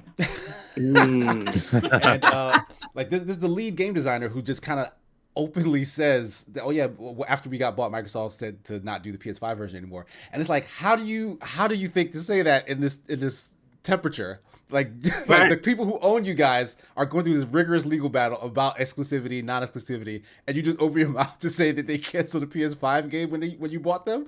That's kind of wild to me. But that's kind of not the point of this. The point is, a lot of folks was like, hey, Microsoft has been running around saying how open they want to be after the next acquisition, Activision Blizzard, how Call of Duty will be everywhere, how Minecraft was everywhere when they bought it. Phil Spencer was literally quoted as saying he does not want to take games away from gamers. He wants to make it so that more gamers can have access to games. And this kind of flies in the face of that rhetoric. I think it's because Phil's going to buy PlayStation. I got to ask, are any of y'all surprised by this news? So in the article that you sent us, Sigma, there's actually an update at the bottom, March of 2023. And it actually states that I guess like a Microsoft representative reached out and they're saying that they never told anyone to not produce it for PlayStation. I don't know if you saw that on the article that you sent. I did not. But yeah, so like when I scroll down, there's like they updated the article and Microsoft is saying that, oh, it's going to come out on PlayStation. What, Redfall is? Yeah.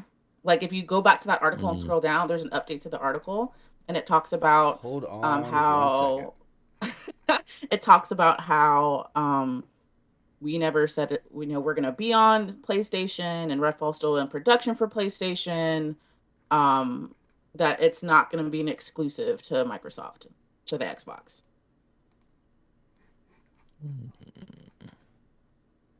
I was like, interesting. And my thing is, even then, like, can you be mad though? Like PlayStation's notorious for doing that. Yeah, that's what I'm saying. Like, Yeah. it's the one kid who never wants to share. No, the one sibling who never wants to share.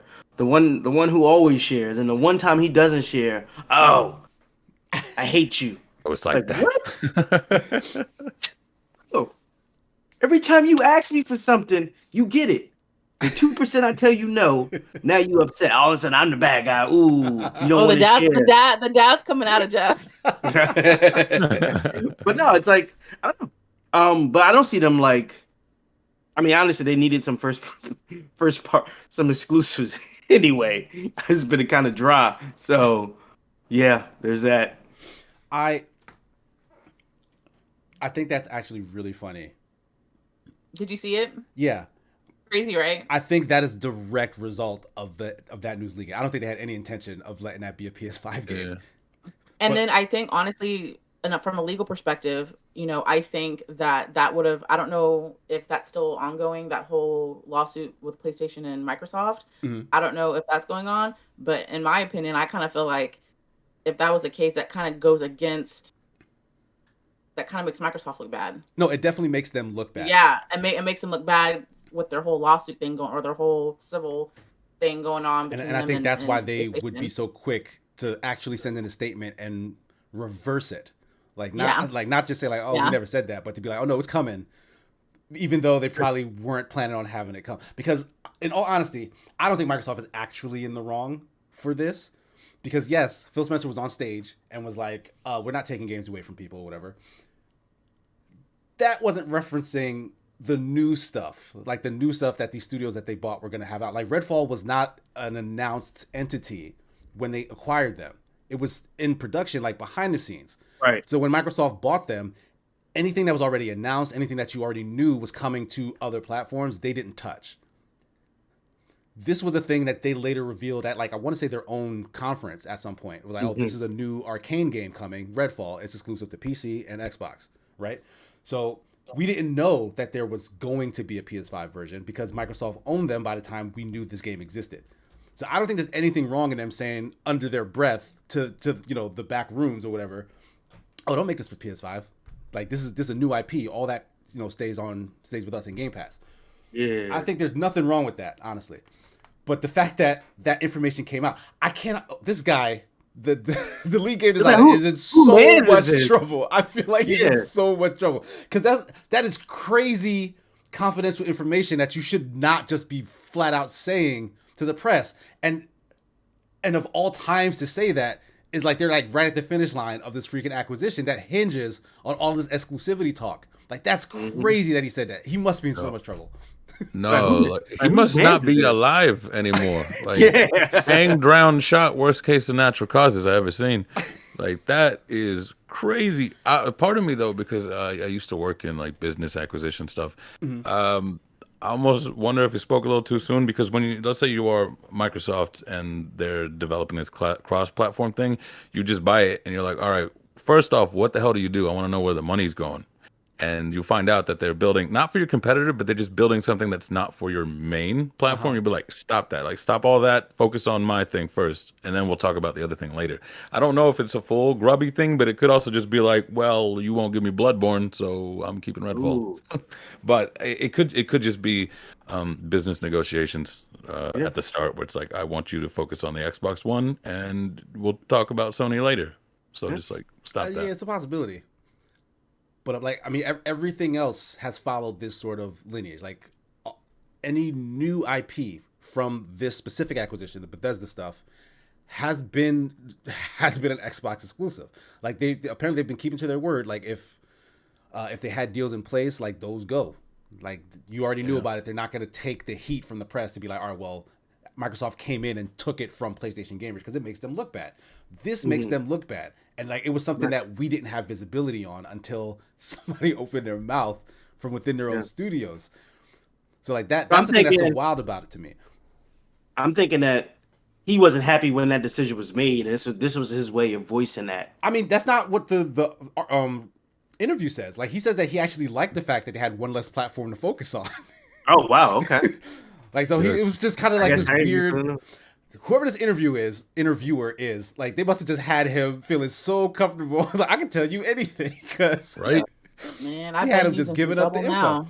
Man's had his feet on the desk, cigar in hand. I don't know. Yeah, he felt fully relaxed, divulging this information. It's so crazy. How could you, as a person in that position, how could you not know that you shouldn't Maybe say he's that? just running his mouth. I don't know. Like, how many Ferrari Rochers you gonna offer a man to get that kind of Every info? every I love interview I Ferrero said Rochers. Those are my forever, favorite. forever. By the way, those are my favorite. No, yeah, they're good. It's the only time I'll eat an The white ones or the chocolate ones? The chocolate ones, of course. Mm, The nice. hazelnut with the wafer. With the hazelnut. God tier snack. I believe Phil Spencer. I believe he will buy Sony by the end of the decade, and then all games will be on all platforms that he owns. That I don't know if his, he can get final Nintendo solution. though.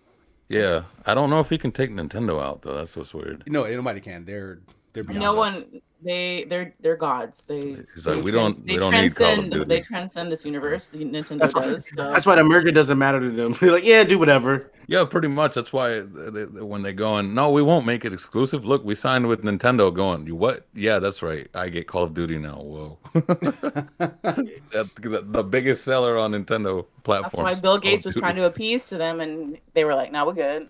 No, we don't Right? need you. Don't worry about that. We're worried about what y'all doing. Just do it. Y'all got it. Y'all got it. We got it over here. We live over here. Y'all live over there. So with this new information that they will now make Redfall for the PS5, I'm curious now, because this, to me, this is just me going off of my own feeling. This seems very begrudgingly done. Microsoft's like, crap, like they have us over a barrel. We can't let that stand. If this sentiment gets out that we're canceling stuff that might have came to the PS5, especially right now, we need this deal. So to go strong. through. They were strong armed, basically. Yeah, like It's released a year later, like or two, like PlayStation does on like. They could do that, but again, that still looks like the way you hate that from the PlayStation side. Like, I don't think they're in the business of trying to get any sort of negative sentiment. So they'll be like, day and date is going to be there, right? But will they have to do that with some of this other stuff, like Hellblade 2, for example, which you still haven't heard much from? Like, these are studios that they bought. But Redfall comes out in May. You think they can have a? Because here's the thing: if it comes out late, that could be a problem. If it comes out and it's issues with it, only on the PlayStation version, that's another problem. So, like, to me, the safest bet is, unfortunately, like, hey, yeah, it's coming out to PlayStation and the Switch just a year later. Because, like, you can't rush that out right now. Like, it's not as simple as, and that's May. It comes out in May. Like, a little over. Looking at his watch. Do you think Let's Comes synchronize out our watches. tomorrow? do you think? And this is where it gets a little dark. Do you think Microsoft could be like, because of this lead game designer's big mouth, that they're kind of under the gun now to bring this out day and date on PS5?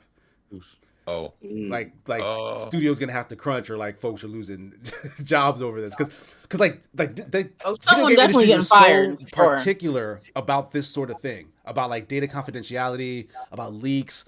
Like, this is bad. This is code red bad. Microsoft had to come out, say a thing, and then make a promise because of what this man said in an interview. Like, this had the potential to tank a $69 billion business deal. Like, I can't. Like, there's so many eyes on this exact thing, and like one ill-advised comment has essentially kind of, in Microsoft eyes, I'm assuming, put the whole thing in jeopardy. Like, I can't imagine that this guy has a lot of friends above his pay grade in the company right now. Like, it'll probably look too suspicious to be like, "Oh, well, you're just fired. Like, we're sick of your BS." Like, because that, it looks like malice. It looks like retaliation. Unless there was an NDA or something about this particular situation, no. They're gonna find him overdosed on Flintstone gummies.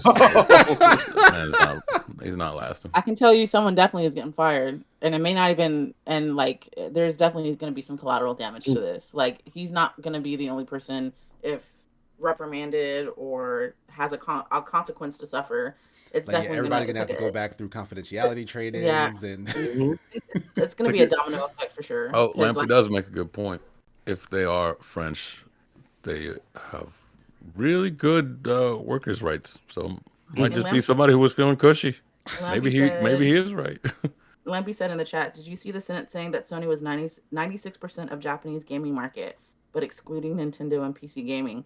I can tell you right now, Lampy, Oh. living in Japan, I'm sure there's Xboxes all over overseas, but I can tell you right now, Nintendo and PlayStation reign supreme in Japan. Like Green. they are the market in Japan. Don't get me wrong, I'm pretty sure there's Xboxes. I'm pretty sure Microsoft has some type of footprint or toe print in it's very Japan, small. but it's very small. And PlayStation and Nintendo are supreme there. There's a So big Japanese Rainbow Six Siege community I learned. Oh, They love that Oh, game out there. well, they nice. love their esports. Yeah. Yeah, I wonder what but that's it. what That's the it. That's all you can that's it. put that's out it. That's there. it. That's it. That's it. That's it. Oh, okay. But yeah, I Yeah. kind of this is just the ongoing novella of Microsoft versus Sony. It's just another chapter in the dramatics of whatever is going on between them. I think that this is definitely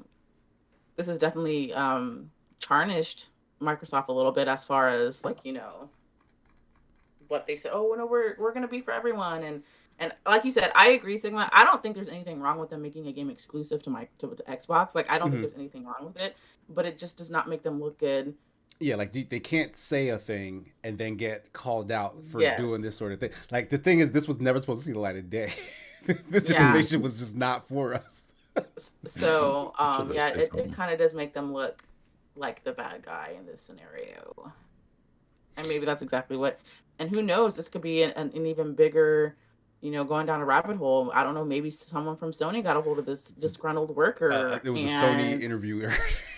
yeah, like you know what I mean. Like there's so many. Like maybe he's disgruntled about something else, and someone from Sony got a hold of him and said XYZ, and then he decided to go just, flap his lips to the Ooh. first, person that would listen. Like I don't know, but I'm sure there's a lot of Yeah.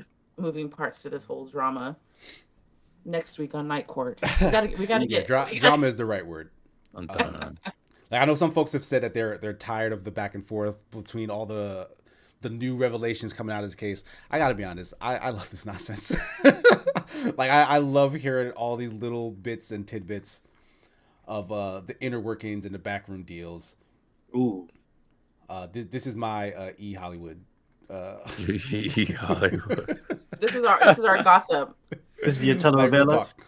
This is your telenovelas. Yes, Yeah. absolutely. Yeah. Is These it are my soaps, stories. he says. But I guess that any lingering thoughts on this situation before we wrap things up, or did anyone want to No. bring up or have anything in particular you wanted to say about the whole Jonathan Major thing, because we didn't get into that. Just yet. My dude. I am like shocked, but I think this is another lesson for people not to put people you don't know or celebrities on a pedestal. I think that obviously we don't know what happened. Mhm. Obviously he was arrested for assault. Apparently it was his girlfriend, so that makes it, a domestic violence issue. Mhm. But I think that this is a lesson to everyone not to think of these actors and actresses as more than just they're human beings just like us. They make this everyone, especially working in like the legal field. One thing I've really noticed, or one thing I've really learned, is anybody is capable of doing anything, and everyone is one choice away from making a very big mistake. So Well, it's on the other hand, I will say I would wait until an investigation is done and evidence is no, produced. and let me finish. I'm saying we don't know if the guy did it or not. We only obviously know that he was arrested. Mhm. So I think another thing that a lot of people don't realize, when stuff like this happens, we don't have access to evidence. I'm sorry, go one ahead. second, because a couple folks are asking what happened. So Oh. we should So- probably we should probably go into like Okay. what the actual event was. So Jonathan Majors was arrested in New York for assaulting. Apparently, he choked and hit his girlfriend in New York. That's all that's been reported. They don't know exactly what happened. They don't know what brought it on, but he was arrested for assault and battery in New York. So if anyone's wondering about that, it was kind of like weird when I saw it. Like, well, that's kind of odd. Yeah, it came But out, I want to say, kind of in yesterday. the evening yesterday, right? Yeah. So, Yeah. So I think that we don't have access to police reports. We don't have access Right. to discovery or evidence, or if this is even going to go to trial, or if he's going to get charged with something. So I think another prime example was the whole Tory Lanez and Megan Thee Stallion situation. yeah, People are that was saying, the whole "Oh, thing. she's lying, she's lying, she's lying." We're not in the courtroom. We're not in jury deliberation. Excuse me. So we don't know the whole story. We're just Like the like court of Amber public. Heard and Johnny Depp. Like we don't. Johnny Depp. Right. Yeah, so Yeah. we're just the court of public opinion. Like Mhm. it's simply just that, an opinion. So Like- it was shocking though to see like Right. I agree. wow, like that's Very crazy. shocking. 'Cause he was released later that night as well. Well, yeah, the man is rich. I'm sure he could afford bail. Well, it and- didn't say bail. It didn't say he was released on bail. It said he was released. Because usually they'll differentiate between. Well, first off, I just want to say, between- like, his PR people are saying that he didn't do Denied anything it. wrong. Yeah. Right. So, like, he's denying that any wrongdoing happened. So Mhm. right now it's a she says versus he says situation. Right. And again, like Kat is saying, like, we don't know these people. So, like, I don't want to speculate on, like, whether or not any of it is true. I don't know. Right. There's no Right. way for me to know. None of us actually know. Mhm. But Yeah, go ahead. that's go the ahead. thing. Y'all saying court of public opinion. Now there's a little more fire coming in, and you got directors and producers saying, "Yeah, Jonathan Majors is an asshole. We've known about this, but we couldn't say anything because we would have to expose other people." So you got like director A.B. Allen, who in February, February 14th, damn Valentine's Day, saying there's a particular actor relatively new on the scene who Twitter has violently fallen head over heels for, who in actuality is a vicious, cruel, abusive human being, both professionally and in his personal life. Man. And every new viral thirst tweet about him drives me insane. And they're When like, did that come out? that was February 14th of this year. And then somebody said, yo, we know who A.B. Allen was talking about. And he says, ding, ding, ding. And that's opened up the floodgates to more Yeah. producers, more actors that are like, yo, we've known about this asshole. So I think that I'm sorry, go No, ahead. I was gonna say because this sounds so similar to the whole Justin Roiland thing, and weirdly Mhm. enough, Yep. he was just found. All the not charges have been dropped from his domestic violence situation. I mean, he's going out saying like he feels vindicated and blah blah blah blah. But it doesn't change the fact that once he got these charges brought up in public, a bunch of people had a lot to say about his character, which isn't going to change the fact that the charges have now been dropped. So Now you got cake. You got cake on your face. And yeah, so even if the charges are dropped in the court of public opinion, he's still guilty. He's still Right. a jerk. He's still. So I think like that tweet that you just talked about, Frost. It's like I said, at the end of the day, we didn't know this man. Like, oh, he looks great in interviews. He's so nice. He's so XYZ. But behind the scenes, we don't think. And honestly, the fact that he had 2 movies back to back #1 openings, even though Quantumanium I heard wasn't that good, he had 2 #1 movies within a span of a month. Right. So obviously, like this doesn't also look good for Marvel, and it doesn't look good for Michael B. Jordan either. Yeah, that like they're everyone so connected to him are gonna close. have to start making choices now. Choices, And the thing is, the yeah. choices they have to make have to be faster than the information you'll get from like the actual event. Yo, And I think that's an issue, though. Like, Yeah, you need I agree. Yeah, a thorough investigation needs to be done. If he's found to have committed the crime, then he gets what he deserves. If he hasn't found to be committed, then there should be no judgment made. And here's my thing about, like, let's say I've worked with 100 people and 5 of those people did not like me. We did not get along. They thought I was a jerk. I thought they were a jerk. I thought they were demanding. And I'm going to assert my authority to let them know what my status is. And they thought they were going to do the same. They're going to have a negative response about me. They're going to have a negative reaction to me. But all the other 95 people I work with, there isn't that. People aren't going to like you. People aren't going to always agree with you. People you're not always going to like everybody else. Some people are just going to hate you. You're going to hate them. That's just what it is. But when we look at whether somebody committed a crime, that should have no bearing on whether this one guy thought I was a jerk or not. He's always in it. Right. I think that's actually a really good point, to be honest. It is. And I think for me, this is why I have such a disdain for people who have podcasts. Like, I cannot stand podcast bros. Like, they irk the deepest depths of my soul. Podcast bros. And for me, it's just like, this is none of my business. If he did it, then justice needs to be served, or Absolutely. needs to be held accountable. If he didn't, then shame on those who tried to smear this man's name. But at the end of the day, I have no process. I am not personally involved. I am not involved in the legal process in any capacity. So it's none of my business. I hope the truth comes out. I hope that whatever it is that happened, I hope the truth is revealed, and whatever consequence thereafter, it happens. But at the end of the day, I do not know this man. He is not part of my my life, other than watching a movie. So it really is none of my business. We need a lot more people to adopt that mindset, because the current one or at least the one that pervades Twitter is this idea that everyone needs to have a stance. You need to take a side when something like this happens. And the truth of the matter is, like, none of y'all are that important. Right. Like, we gotta be honest.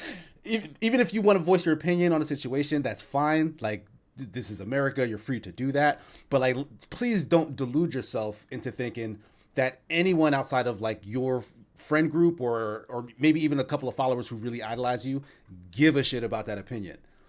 But, like, 'cause I think the idea is, like, if I don't say something one way or the other, then I'm going to be painted as part of this. No, you can say nothing, because it doesn't have anything to do with you. Right. Like, at all. Like, at all. Not even The Rock. Not even The Rock. Not even The Rock. I hope that, domestic violence is never okay. It's never putting your hands. Oh yeah, putting your hands on somebody. Whether you're a man putting your hands on a woman, or you're a woman putting your hands on a man, it is never okay in any capacity. And I think that, it obviously, this happens, and I think where my frustration comes from is this happens every day to people who aren't famous.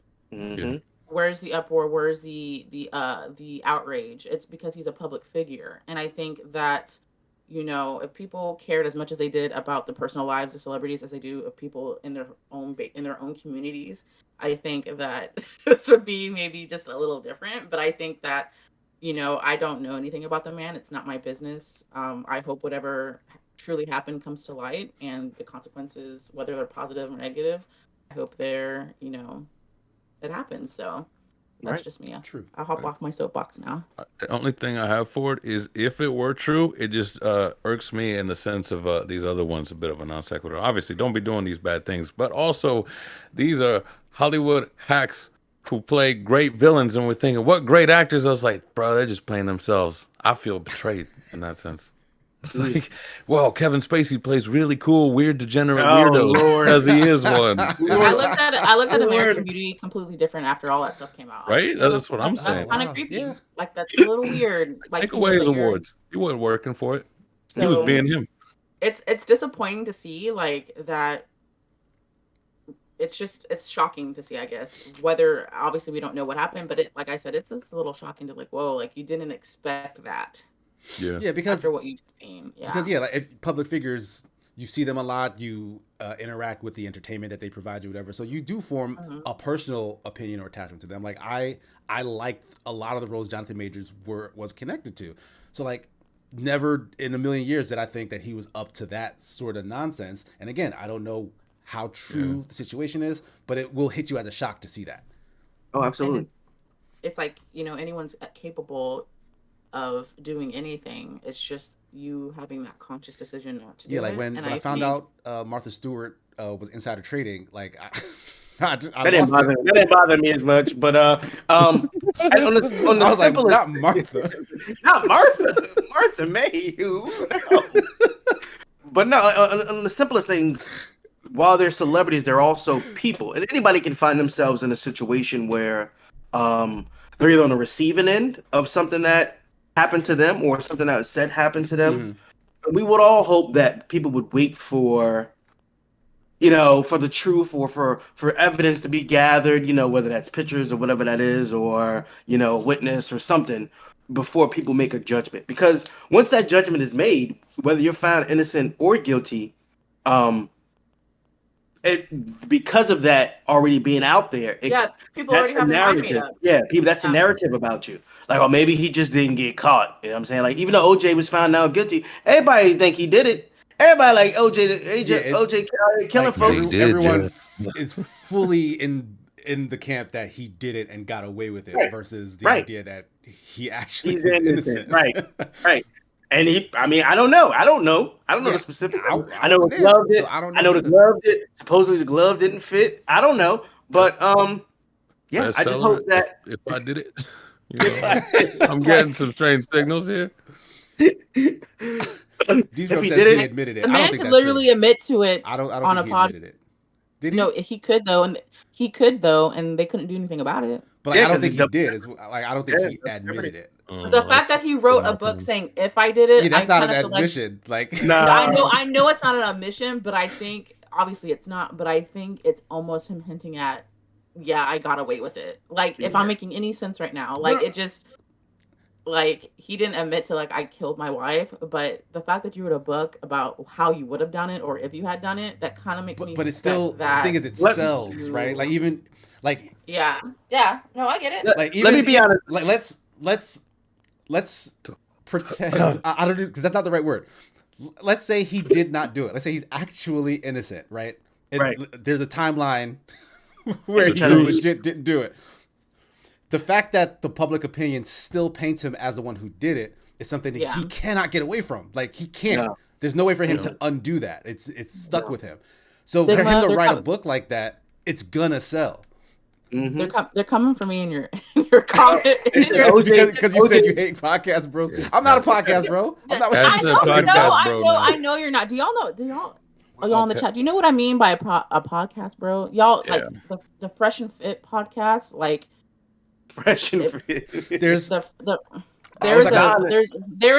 a genre of people who think that they have PhDs in counseling psychology, counseling psychology, and they think that they're sex therapists, and they're just a group of people that have microphones and cameras and fitted caps and talk about the most nonsensical things ever. Like, it's just ridiculous. That's what a podcast bro is to me. Respect. Like, for example, DG Academics, he's a podcast bro. Oh my God, I hate him. Joe Budden to me is a podcast bro. I hate him too. Who else is a podcast bro? Let's see. Let's There's go a down lot. Andrew Tate, Yes. podcast bro. Why y'all know so many podcasters? That's what I mean by I don't know none of these bro. people. I am not referring to Sigma, Frost, or Jeff. Not yet. We'll get there. We'll make that One money. day we'll make that. That's what the pandemic taught me. I'm surrounded by a lot of lawyers on the internet. I want to point out because I wish I could remember her Twitter tag, but there's this girl who does a parody of Podcast Bros. Yes, Mel. She's Mel. called Mel something, but she's her Quandarius or something like that. That's her podcast persona. The show is called The Hoes Not Human Podcast. What? Because it's all about her parodying like the kind of stuff the podcast bros will say, like basically just disparaging women all the time. So like, so it's a joke that it's a joke. She's making fun of it. She's making fun of them. But the title is The Hoes Not Human Podcast, which I think is absolutely hilarious. And her podcast persona his name is Quandarius. Yeah, she plays all the characters. Like she plays two guys. Buckethead is the other one, all right. and then like what's her name? The pick me girl's named Keisha or something. Yeah, Keisha. Because on every one of these podcasts that you see, there's always going to be a woman that will just blindly agree. Yeah, with just these co-signs everything. Co-signs everything when the it's misogynistic guys are also. Yeah, it's really ridiculous. funny. She's done like a bunch of episodes of it so far, like little short skits. That's too funny. So yeah, check it I'll out. have to send it to you, Jeff. Send it to me. I think you should find if you search for The Hoes Not Human Podcast, you'll probably find it. Yeah, I'm scared of what I might find if I type that in. Rogan is like the podcast bro. Rogan is like The Rock small scale. When you're surrounded by these successful people, you start thinking it's you too. You know. I think Joe Rogan and what's that one dude with the curly hair? He's a super creepster. Curly hair, super. Creepster. He's had a radio show for years. Howard Stein, I think that's his name. Stern. Howard Stern. He's Yeah. a shock. He He's a is shock the jock. original Yeah, he's a podcast shock bro, in jock. my Like, from opinion. a long But time ago. yeah, like I hope I've given y'all enough examples in the chat. That's what I was referring to. All these things there. No. Okay. Wow. Okay, so I think that might actually wrap up today's show, unless you guys have anything else you want to add.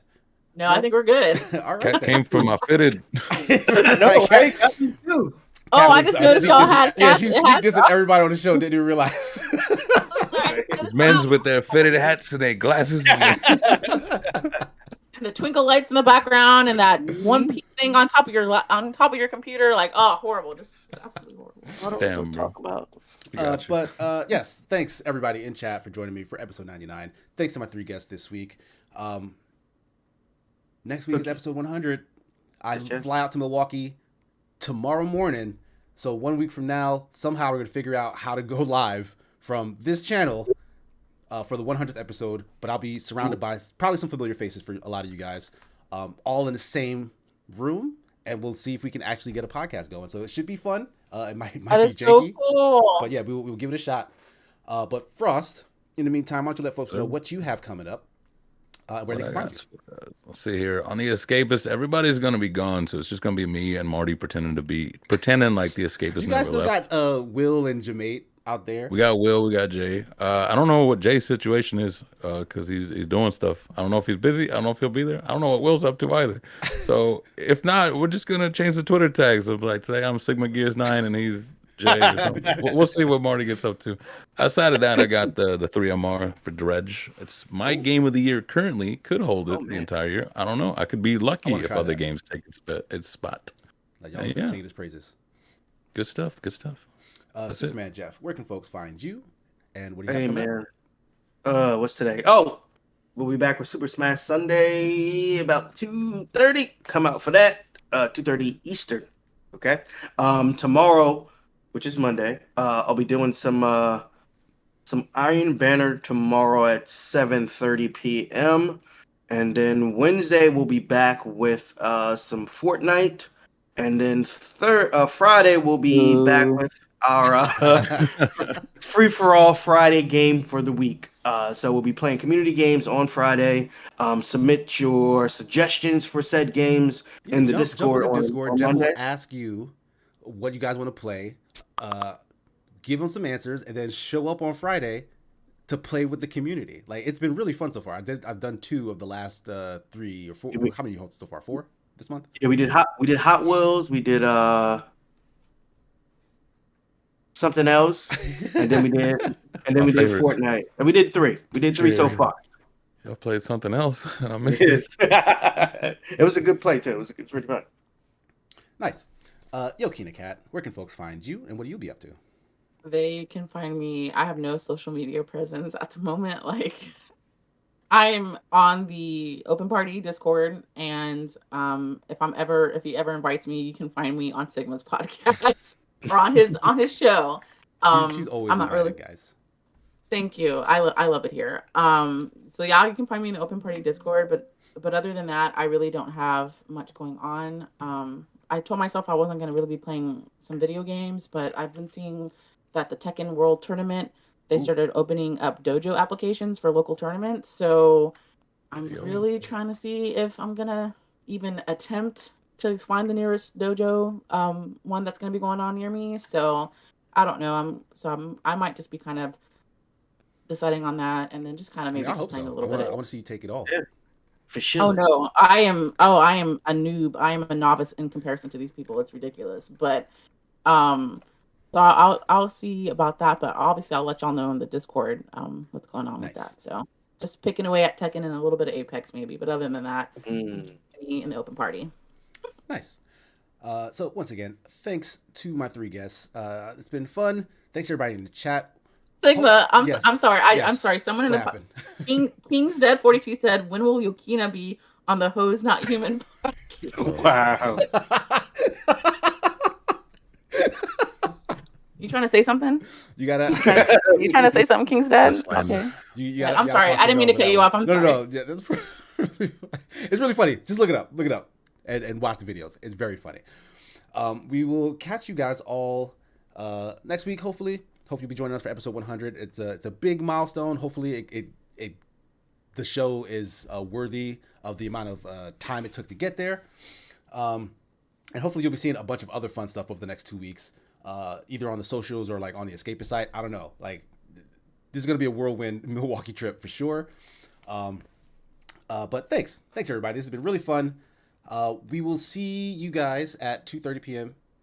Eastern Standard Time on the Open Party channel. So you can head over there now and just hit, that notification button so you're aware when we go live. Because the fights have been getting real hectic in the last couple of weeks. Like we got some big heavy hitters showing up, trying to stake their flag in the Open Party's dojo. And sometimes Jeff and I gotta stop playing around so much and like You know what I'm saying? put on the all right, we really trying hat and start taking folks out left and right. You know what I mean? So Yeah, and stop talking about Zelda's. She's unfair online. Like, come on, stop making excuses. Just play the game. yeah, get out your feelings. Just play the game. Anyway, Anyway, come on. that's gonna do it for episode 99. See you guys next week. Bye. Bye. Oh, where's the button? Here we go. There you go. Ooh.